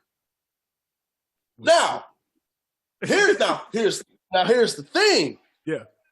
The conditions are perfectly right for that shit to happen because all the companies need something. They do. Because you got this Rona, ain't no fans in there. So all three of them are hurting. They're all hurting. Now WWE has the resources. They're a more established name, but they're all hurting. Dude, people have to put egos aside. Like literally, let's put egos aside and let's make money. Because that will be most like if you really want to blow, if you want to have the best WrestleMania you could possibly have this year, have WrestleMania, AEW, bring out. I would bring them all in. Yep. Bring Impact, bring AEW, bring Ring of Honor, bring WWE, bring them all to the table. Have a 4-hour, you want to do a 2-day event with that shit? Yep. You could charge $150 and motherfuckers would buy that shit. Yep. They would buy it. They would buy that shit. Yeah. So I'm even take it further. AEW and WWE need each other. Yeah, they do. And here's why. Both of their television contracts end at the exact same time.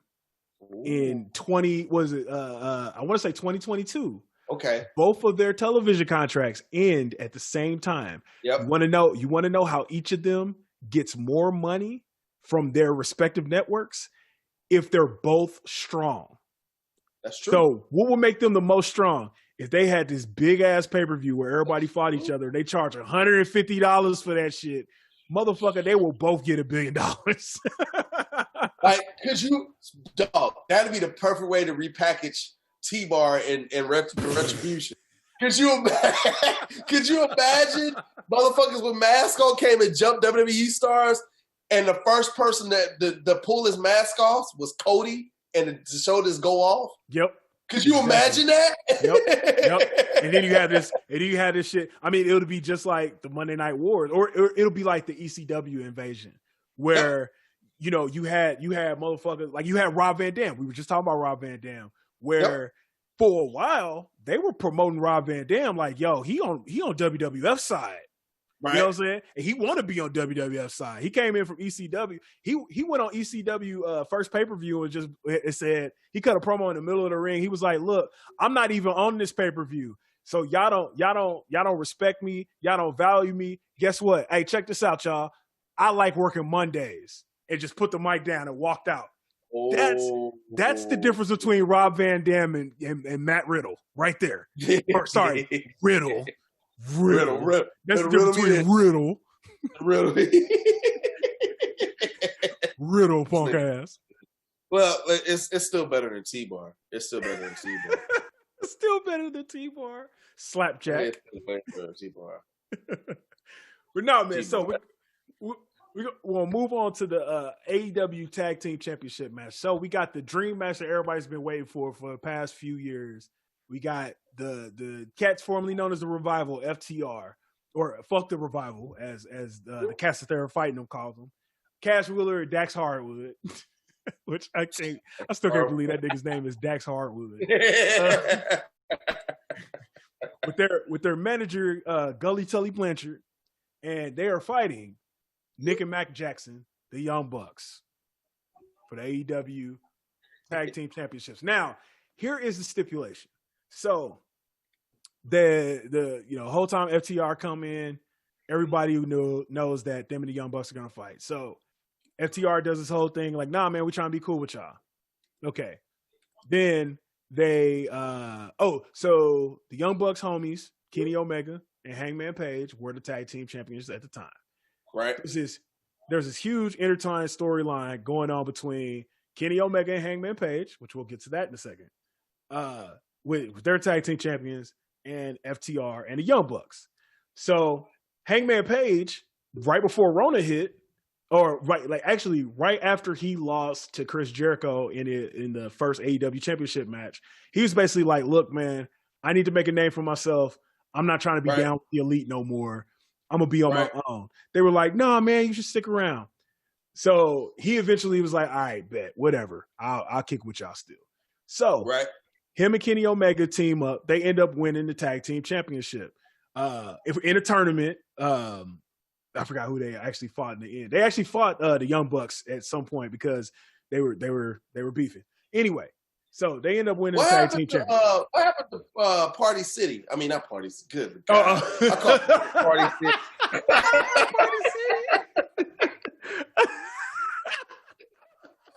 City. That's their name now. Their name is Party City now. Their name is Party City now. call niggas Party City. Party City. They name is Party City now. Nope, that's what their name is. Party City. Private Party is now called Party City. Yeah, Private Party. Call them niggas Party City. This episode of the week coming for you, Kaz, brought to you by Truly. They're very good. No, so there was the Young Bucks actually are in this match because they were at a tag team tournament against Private Party, couple other tag teams. I think Jurassic Express was in there, Dark Order, bunch of tag teams were in there. So they end up so there was a couple tag team tournaments actually. So when FTR ends up winning the tag team championships, they beat Kenny Omega and Hangman Page. At that point, Kenny Omega and Hangman Page were sort of like on the splits. Hangman starts literally turning into a cowboy. He's like, look, I'm going to drink whiskey before the match. I'm going to drink a beer after the match. I don't give a fuck about this tag team no more. Hey, bro, I'm just trying to do my own thing. Kenny Omega's like, hey, let's still do it. So after they lose, though, Hangman takes the pin. And Hangman was like a couple weeks before they start clicking again. Hangman is like, all right, you know what? I'm in. Let's do this tag team thing. He loses the match. Kenny Omega was just basically like, man, fuck you, dog. Like you bullshitting. It looked like Kenny Omega was about to turn on him, hit him with a chair. He puts the chair down like, man, you ain't even worth it, bro. You ain't even worth it. He walks out he walks out the arena, gets in the car and leaves right after the match. Gear and everything. He just takes the keys out, get in the car and bounce. That's how pissed off he is. So FTR though, the whole time they was just like, yo, we're cool with Hangman, we cool with you, but we don't really fuck with Kenny. We don't really fuck with him. He don't drink. You know, we can have drinks, you know, blah, blah, basically divide and conquer and, you know, got into his head, all that shit. So FTR, like before that, the Young Bucks were in another tournament they were getting a number one contendership match. They were in the match. FTR hanging out with Hangman was like, hey man, come on, dog. You know you don't want to fight Young Bucks for the title, man. Come on, bro. Like, come on. You know, they trying to upstage you and shit like that. Man, you don't even want to do that. So Hangman comes out and costs the Young Bucks their opportunity to fight for the tag team championships. And then further splintering him from all the rest of the elite and shit. So FTR wins it. Young Bucks fight Party City in this tournament. They fight and beat Party City. That's my dream tag team matchup: Party City versus Street Deficit. I mean Street Profit. Street Deficit. Hey, I think the Urban Wrestling Federation gonna have to start back up for that shit. Party City versus Street Deficits. and the Old Night. And the Old Night. Wait, not the New Day. The Old Night. The Old Night gotta literally be old niggas that can't stay up late, and all their opponents. Like whenever they fight in the 10 o'clock hour Eastern, they always lose because they tired. The New Day versus the Old Night. I'm surprised there has been a parody tag team that it should be Titus O'Neil and some other nigga. That should be the New Day versus the Old Night. Titus O'Neil, R8TED. Yeah, the Old Night. But, yeah, man. Anyway, so like the Young Bucks, they start, and this is kind of the thing too. Like with AEW, it's one of the things that I feel like they're throwing darts at the wall and shit. And sometimes they hit, sometimes they don't, and then they roll it back. Like the Young Bucks were like trying to turn heel, and it's kind of working because I kind of don't like the motherfuckers right now. Right. They're doing, so maybe it's working. But anyway, they get to this point. Basically, the Young Bucks say, hey, man, we've been in AEW this whole time, and we ain't did shit. We supposed to be the best tag team in the world. We ain't did shit. So we'll put it this way. If we don't win the tag team championship at Full Gear, we're never going to challenge for the tag team championships again. Right. The only problem with that is it's the same gimmick that Cody used for the world championship, to which this point he technically cannot challenge for the world championship ever again. So between FTR and Young Bucks, man, who you got? FTR just got there and they're more established. I just don't like Young Bucks, Cody, Kenny Omega. They're executives, so I don't want them winning. I don't want them winning. They control the pin. Put other people over. If you're gonna take that position, that's you nigga. You gotta get ready to start losing. You know what I'm saying? So, no, put FTR over. They deserve it. If they invested the money to bring them in, put them over. Yeah. So, but this is the thing though. That's kind of going with the storyline, kind of going with Kenny Omega, and what a lot of people are saying is that they've largely put other people over the entire time AEW has been around. So if you think about it, Cody been fucking TNT champion. That Cody motherfucker don't brought count. out a belt for a whole damn station. That station ain't never had no motherfucking belt. This motherfucker brought out a whole goddamn belt. And then he got a goddamn TV show where he got turned Super Saiyan. The company made him go back to going Super Saiyan just so him to have some fucking exposure, man. Right. Well, but that's what I'm talking about. Like, we're not talking. The argument though is that the elite at its core is Kenny Omega and the Young Bucks. Right. That's what it was in Japan. Right. Ring of Honor, all that shit. Right. The actual elite, which they had a dope ass storyline in New Japan about.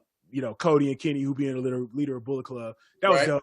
Definitely, if you haven't watched that, go back and watch it. But people's complaints about AEW have been that Kenny Omega and the Young Bucks have not put themselves over or have not built themselves up to be the thing that everybody was saying they was when it started. I think they did it on purpose so they could put other people over. And now it's like, okay, basically it's like, and it's bad timing because ain't no crowds and shit. But now they're like, all right, we at least need to get somewhat back to what that is. Both of them are turning heel. So it's like, I think that they're trying to make new baby faces in that way. So, so them cats can get over. But yeah, man, I think I agree with you. I think FTR is going to win as well. And then they're going to start a junior. No, they're gonna start a TNT championship like Cody did. Right. And then that's gonna be the thing. So the other match. So for the number one contendership of the AEW championship. So there was a elimination tournament to see who's gonna fight John Moxley next, and that is going to be surprise, Hangman Page versus Kenny Omega. Okay. After their tag team broke up, so Kenny Omega's coming back, and now. They're like, the announcer comes back and lists off like all the shit that this nigga has done, and then like the most ridiculous shit ever. Like they were just like, oh yeah, he's Dave Meltzer gives him 6 stars, and he headlined the Tokyo Dome and all this shit, and he got a roommate. One of his old roommates was lives in North Carolina. Like they do a whole list of shit. I mean, honestly, and he has 2 Asian chicks come out with brooms because he was the cleaner in the Bullet Club. And they come out dancing with the brooms and shit. What the fuck? I say all that to say they're trying to get niggas to hate Kenny Omega, so he could turn back into Bullet Club Kenny Omega and actually do what the fuck he was doing over there. Okay. So, Hangman Page versus Kenny Omega. I'll go through it real quick, man. I got Kenny Omega winning the shit. I got Kenny Omega winning. It's time to make him a star, man. Yep. He's gonna fight John Moxley. Yeah, it's time to start pushing that man. Yep. Make him a star, make him champion. Exactly. Why would you invest all that time and money into him? Exactly. Right. I mean, I think it was admirable that they were trying to put cats over, but now is the time. It's time to start going with what you know. Like, all right, we know who we need to make stars, and we know who's going to be helping those stars grow. It's time for them to, like, we talked about this before. Yep. Like, they're in the middle of a pandemic right now. Everybody is. And your company needs to succeed, and they need to start, delivering on what makes them the most money. Like, they almost have to take like a WWE approach. Like, okay, we know who's bona fide stars here.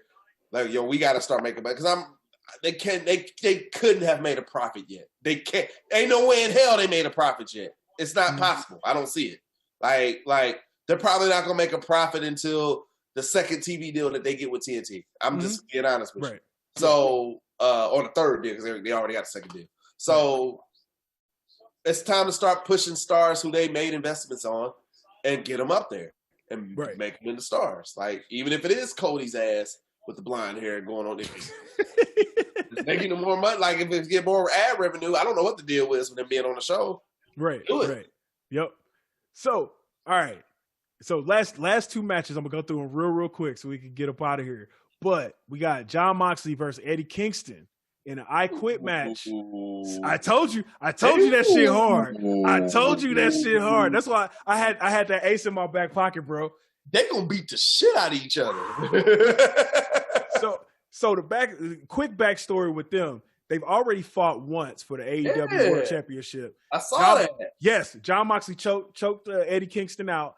So Eddie Kingston, so he has a few legitimate beasts, as all good heels do. He was never eliminated in that Casino Battle Royal match that they had. Right. And he never tapped out when Jon Moxley choked him out. He passed out. So he's like, yo, I never lost. I never gave up.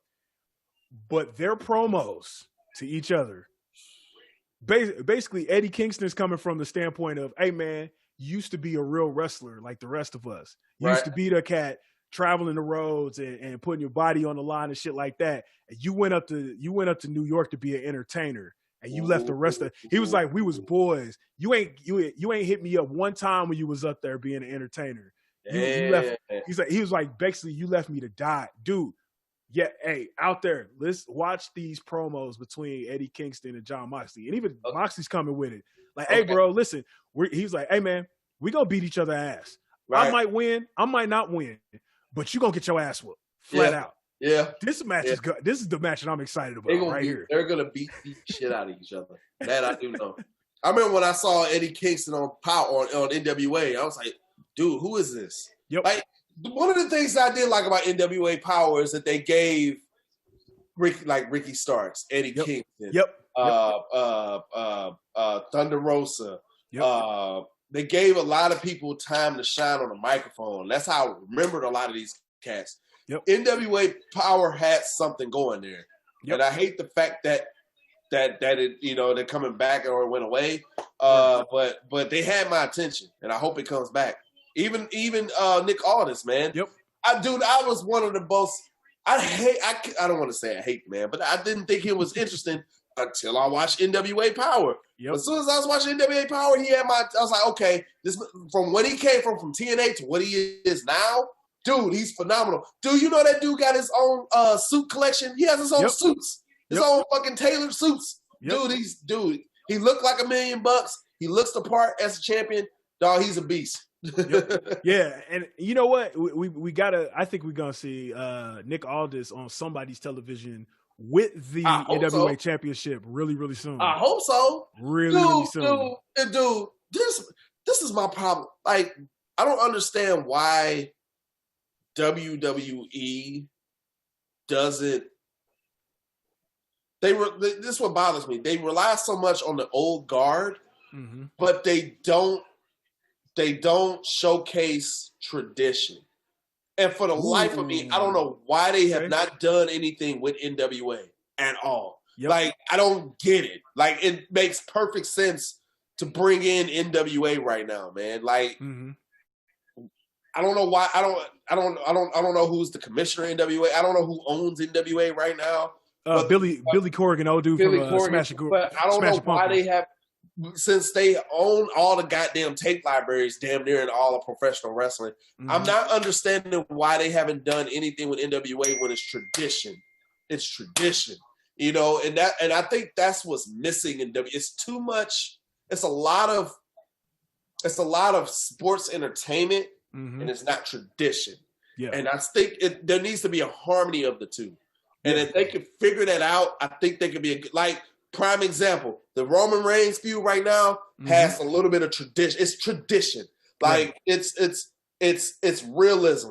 It's some Jake the Snake Roberts type stuff. It's some Roddy Piper stock type stuff. Like when Roman Reigns is speaking his promos and he's not yelling. He's talking to you like I'm talking right now. Right. And you're listening.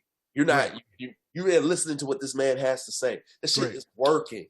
Yeah. Like WWE has totally got to. When they got rid of Big Gold, like, yo, man, don't get rid of Big Gold. It's part of, like, I know Vince wants to be the be all end all, and he's sports entertainment, but you still got to have tradition, man. That's where I think they got away from. They need to bring some tradition back, and whoever is the first to do that, even if it is AEW, which I feel like they were kind of doing, I think it's a tremendous opportunity there. Because there's a lot. If you getting guys, they say the demographic is what you said, 18 to 50. I'm pretty sure people from our age up to 50 want some tradition. And they remember NWA. They remember the old WCW. They remember all of that shit. Bring some tradition back. Like, that's why I was happy when NXT did Halloween Havoc. That's tradition, man. They did that shit every fucking Halloween. That's tradition. And they did like Halloween gimmicks and shit. Like, that's tradition. That's what's missing. It's too much Hollywood, not enough tradition. That's just my opinion. I mean, I'll tell you exactly what it is.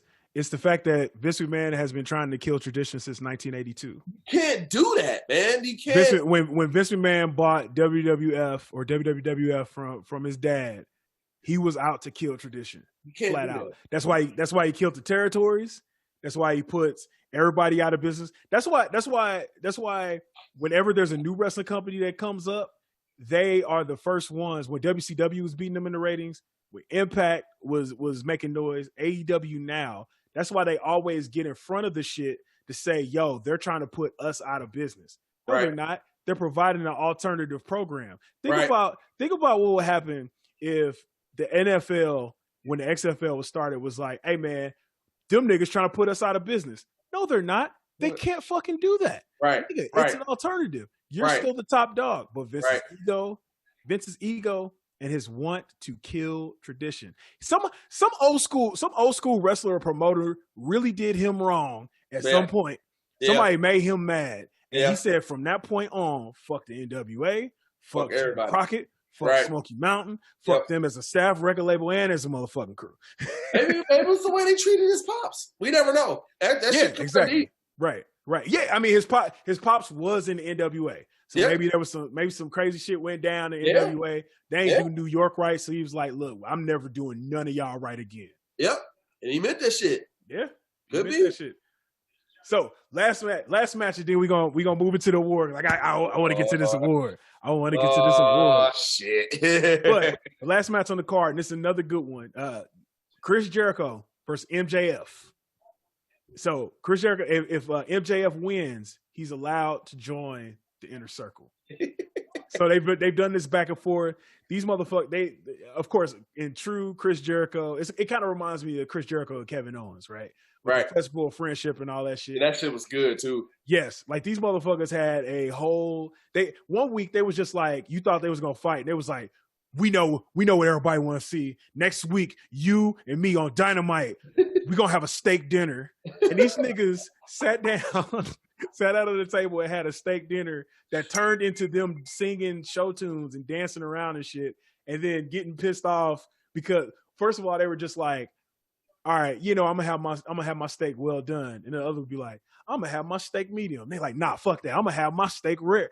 After they got done, they came back to the table and they had raw ass steak sitting on their table.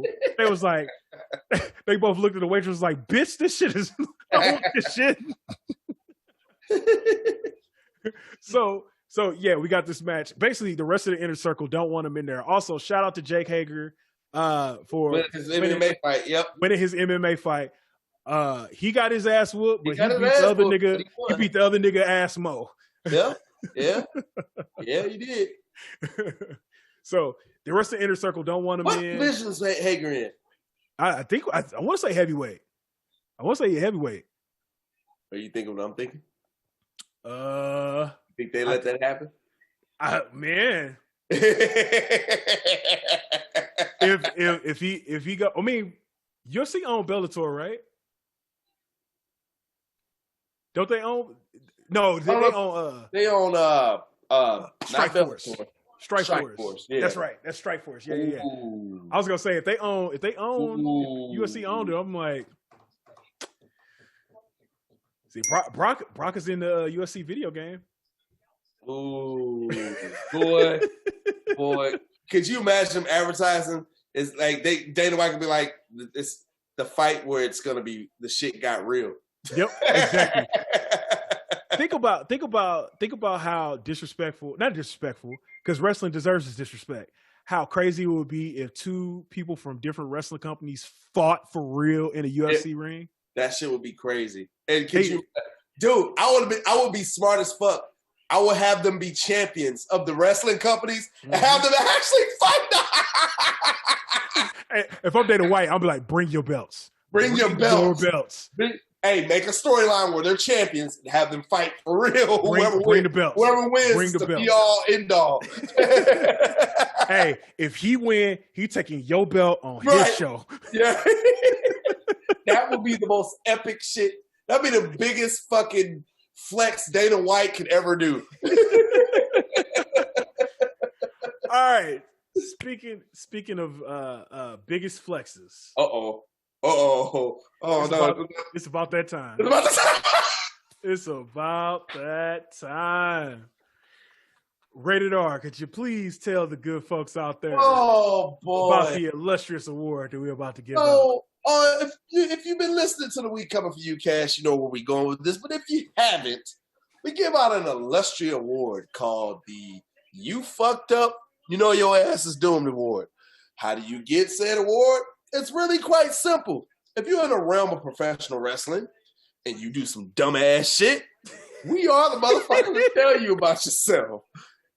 But side note, to the You Fucked Up, You Know Your Ass Is Doomed Award, we decided to recrescent this award. We really did. We thought long and hard about it. And some events, one particular event happened, and it caused us, it got our attention where we feel like that we needed to change the name of this award. Would you like to know what happened? Sure, I'll let you know. There's an MMA fighter who is arguably one of the best MMA fighters of all time. His name is John Jones. What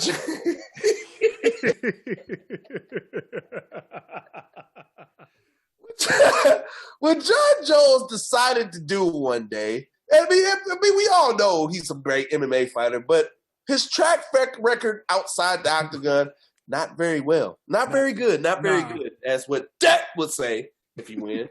But what John Jones decided to do one Tuesday afternoon, or whatever day it was during the quarantine, John Jones decided to get in his car during quarantine in the middle of a global pandemic. In the world. No, like this shit ain't just happening in Albuquerque, New Mexico. This shit's happening all over the entire world. He decides to get in his car and get a DWI. And during quarantine, when your ass ain't even supposed to be outside. So clearly this man did not want his freedom due to other events that happened on top of John Jones's career. On top of now, so now we decided to recrescent the award from the You Fucked Up, You Know Your Ass Is Doomed Award to the John Jones's Freedom Memorial Award. RVS, who do we have on the docket this week for the John Jones Freedom Memorial Award? Woo-wee. So, the person we got on the docket. He fucked up. And he know his ass is doomed. And you'll find out why he know his ass is doomed in a second. But what did he do? Your boy, one of the newest members of the Impact roster, Machine Gun, Karl Anderson. Whoa. Wait a minute.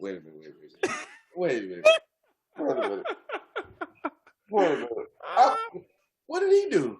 What the fuck did Karl Anderson do? So, Karl Anderson. So, you know, we talk about the Good Brothers. There's some people like you never thought would get this award. And he was one of them. Like, I never would have thought I would say, Karl Anderson, you get the John Jones Memorial Freedom. Like Daniel Bryan. I never think I will say Daniel Bryan will ever get and watch something going to happen this week and this nigga going to get the award next week. Yep. So I thought so too. I was just like, oh, the Good Brothers, man. They good brothers. And one of the things that Karl Anderson talks about all the time is that, you know, he has a hot Asian wife, right? So we learned recently that so Karl Anderson was apparently out here stepping out on his hot Asian wife. During a global pandemic. Right? during a global pandemic. And also, we found out that his hot Asian wife don't play that shit. Of course. And here's why.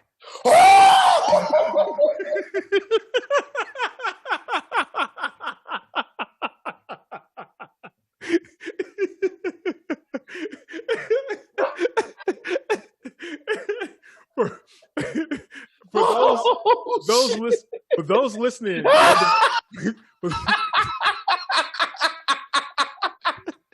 for those listening to the audio, Karl Anderson, his hot Asian wife, or probably ex-wife now, caught him cheating.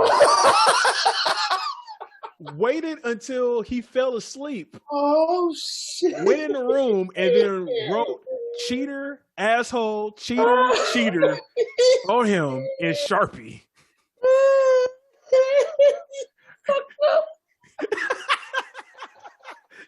Oh, he fucked up. Oh shit! He fucked up.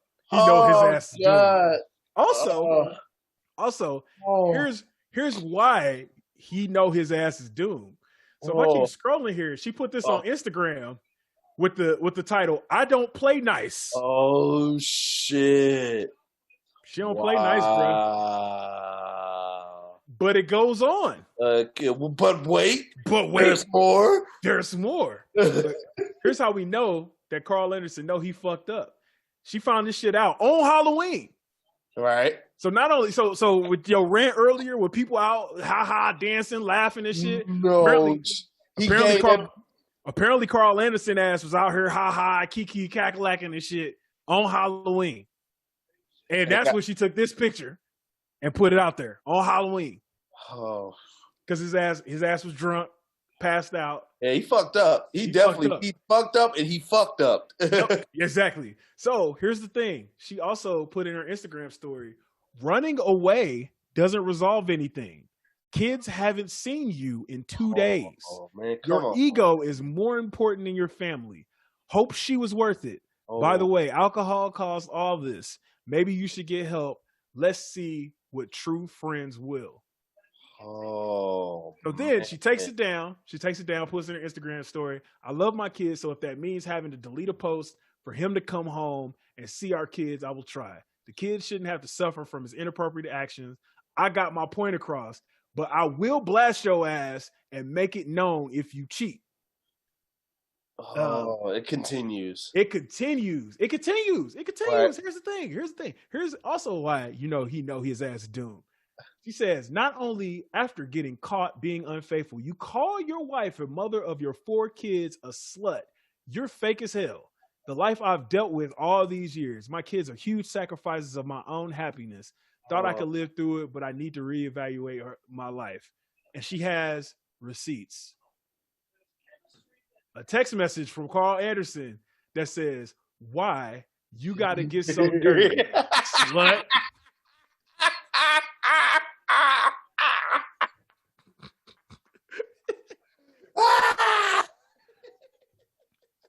Yo, I guess the good brother's a bad brother right now. Yeah. God damn, Karl Anderson, man. Man, come on, bro. You gotta know better than that. Dog, you gotta be smarter than that, man. You can't be doing, you got 2 kids at home. That's just he has 4 kids at home. 4 kids at home, bro. 4 boys. You're not too smart doing that. You're not too strong doing that to an Asian chick. It was very too dumb, and you're not too sweet.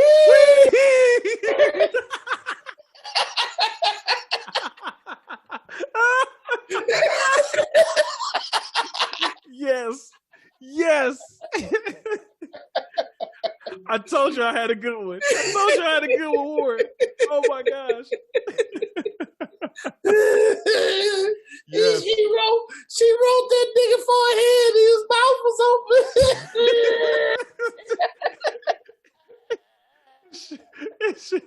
Oh man. Wait, do we know who the woman was? We don't know. We don't know yet. We don't know yet. She apparently his hot Asian ex-wife probably. She basically put it out there like she knows who it is. She said that she's waiting for a text message from this woman, so she knows the woman who it is. It might even be might even be another woman in wrestling. It most likely is. You're on the road with them all the time. Right? Okay. Time for another one of these rated R rants. We got 2 in one show.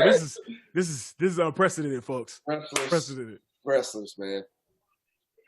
If you on the road and your wife ain't in WWE, so shout out to Montez Ford, shout out to Jimmy Uso, shout out to Daniel Bryan. He met his wife on the road. Mm-hmm. If New Jack said it, he already said it right, bro. If you on the road, man, he said do this shit when you ain't married, and then you might make it. Mm-hmm. Otherwise, you gonna deal with some shit. You go to too many damn cities. Well, now you ain't, but still, you on the road with these other females that. Come on, man. Like the way, dude. There's a reason why guys said I couldn't be a pro wrestler right now because what I know now, and if I was on the road with these man, dude, I've been on NWA Power so damn fast, it would make your damn head spin right now, man. Ain't no way in the world I couldn't be married, right? I'm sorry, man. I cherish marriage and all that stuff, but if I'm in the conditions where I know I'm not gonna succeed, or I know it's not been my best benefit to do something that don't make no damn sense, like wearing a mask and then calling a bitch because I don't wear a mask. I'm not gonna do the shit.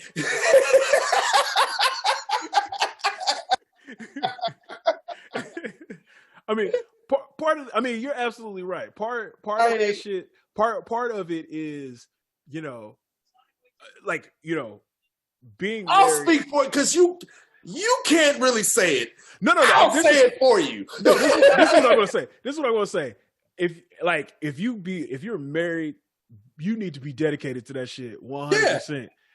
If you ain't shit, then you need to don't get married if you're a pro wrestler. Professional. Yeah. Like don't get married if you're gonna be a pro wrestler. No. Don't be with nobody that want to get married if you're gonna be a pro wrestler. Don't talk to nobody that's going to get married if you're gonna be a pro wrestler. Hey, if that's what you want, don't do it. Bring nobody else into that shit. Keep it a buck. Like, look, I'm on the road. Like, yo, this ain't gonna work. I mean, if you want to get your issue off, that's fine. But that's about all I got for you. Be a buck. If you keep it a buck, she it's either 2 things. She either gonna respect that shit or she gonna get pissed off. At the end of the day, you ain't giving her no alimony. You ain't getting cheetah rolled on your fucking forehead. So this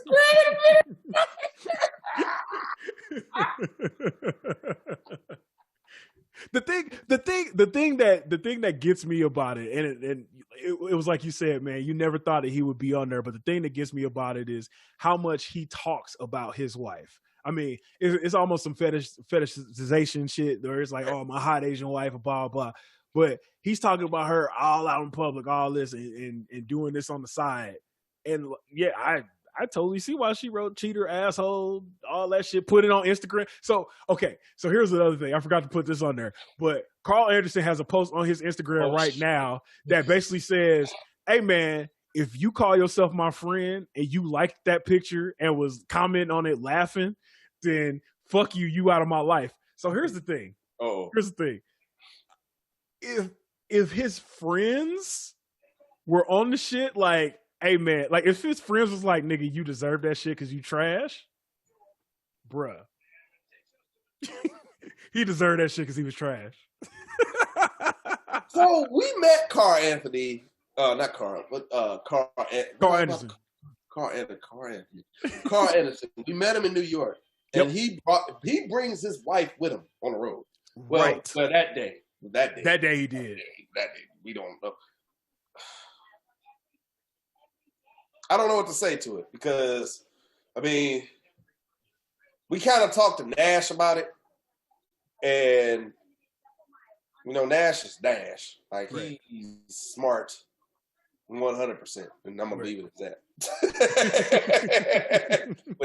with every here, dude. To all you, I'm gonna say this right now. To all you inspiring, here's the part where you motherfucking pro wrestlers that are in the ring can't say shit to me about. I've talked to this nigga Nash right about a lot of shit, and I'll say this: if you want to be successful in this business, he's one person that you should listen to. Yep, and I'm gonna leave it as that. There you go. I'm gonna keep it a buck with you. There you go. I've talked to this fool Nash about stuff that ain't got nothing to do with fucking professional wrestling, but it was on the business side of the things. And this motherfucker knows what he's talking about. Yo, if you trying to be successful in any format of WWE or any format of professional wrestling, Kevin Nash is someone you should listen to. Exactly. 100%. I'm gonna leave it as that. I'm gonna put it this way. He's gonna tell you how to get your bread. He's gonna tell you how to keep your bread. Because at the end of the day, and Mr. Perfect said it, you need to have an exit strategy. This shit ain't forever. You want to get in and get the fuck out. Yep. Just like that motherfucker did. But like I said, if you want to be successful in this business, regardless of how you feel about him or what you feel like he's did for the business, he's one person that I would listen to. Yep. 100%. 100. Just saying, like it wouldn't hurt you. It would not hurt. Listen to what he has to say and be open-minded to it, or keep doing what you're doing and see what works out better. Somebody who's cool, or you start trying to make it. The choice is yours, motherfucker. The choice is yours. And on that note, we just gonna have to get up out of here, dog. We gonna do 2 on Black Y'all segments next time. That's cool. We got to get out of here. But before on our way out, man, I got another exit picture that I got to show on the way out of here. But before we do that, where can they find you at? They can find me. I'm RVS. You can find me at FranChice06, FRANCHICE06, all social media. Rated R. Where can they not find you at? They can find me. You can't find me on Facebook's, none of that bullshit, but you can kind of find me on Twitter at R8TED_R. That's the social media account this time, and not the that one. So yes, you can hit us up. Hit us up on the YouTube comments right here, or hit us up at WeComingForYouCast@gmail.com. Questions, comments, anything, reactions. You want to tell Karl Anderson how much he fucked up just now? Send that to us. We'll read it on the air. I swear to you, we'll read it on the air.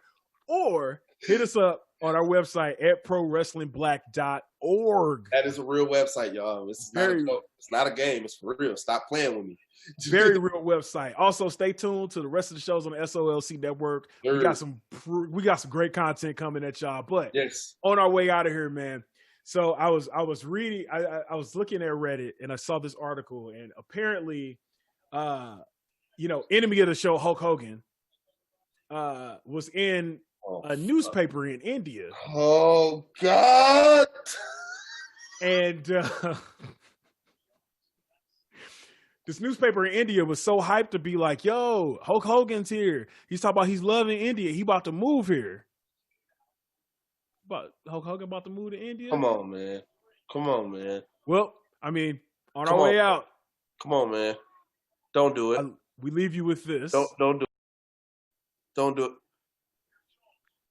I'm falling in love with India. Hulk Hogan.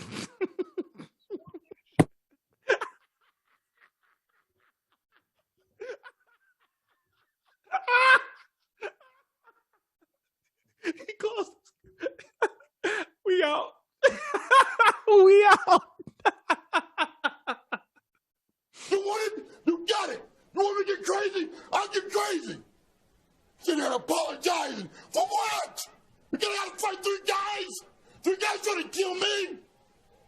I'm a gang member, baby. Remember that.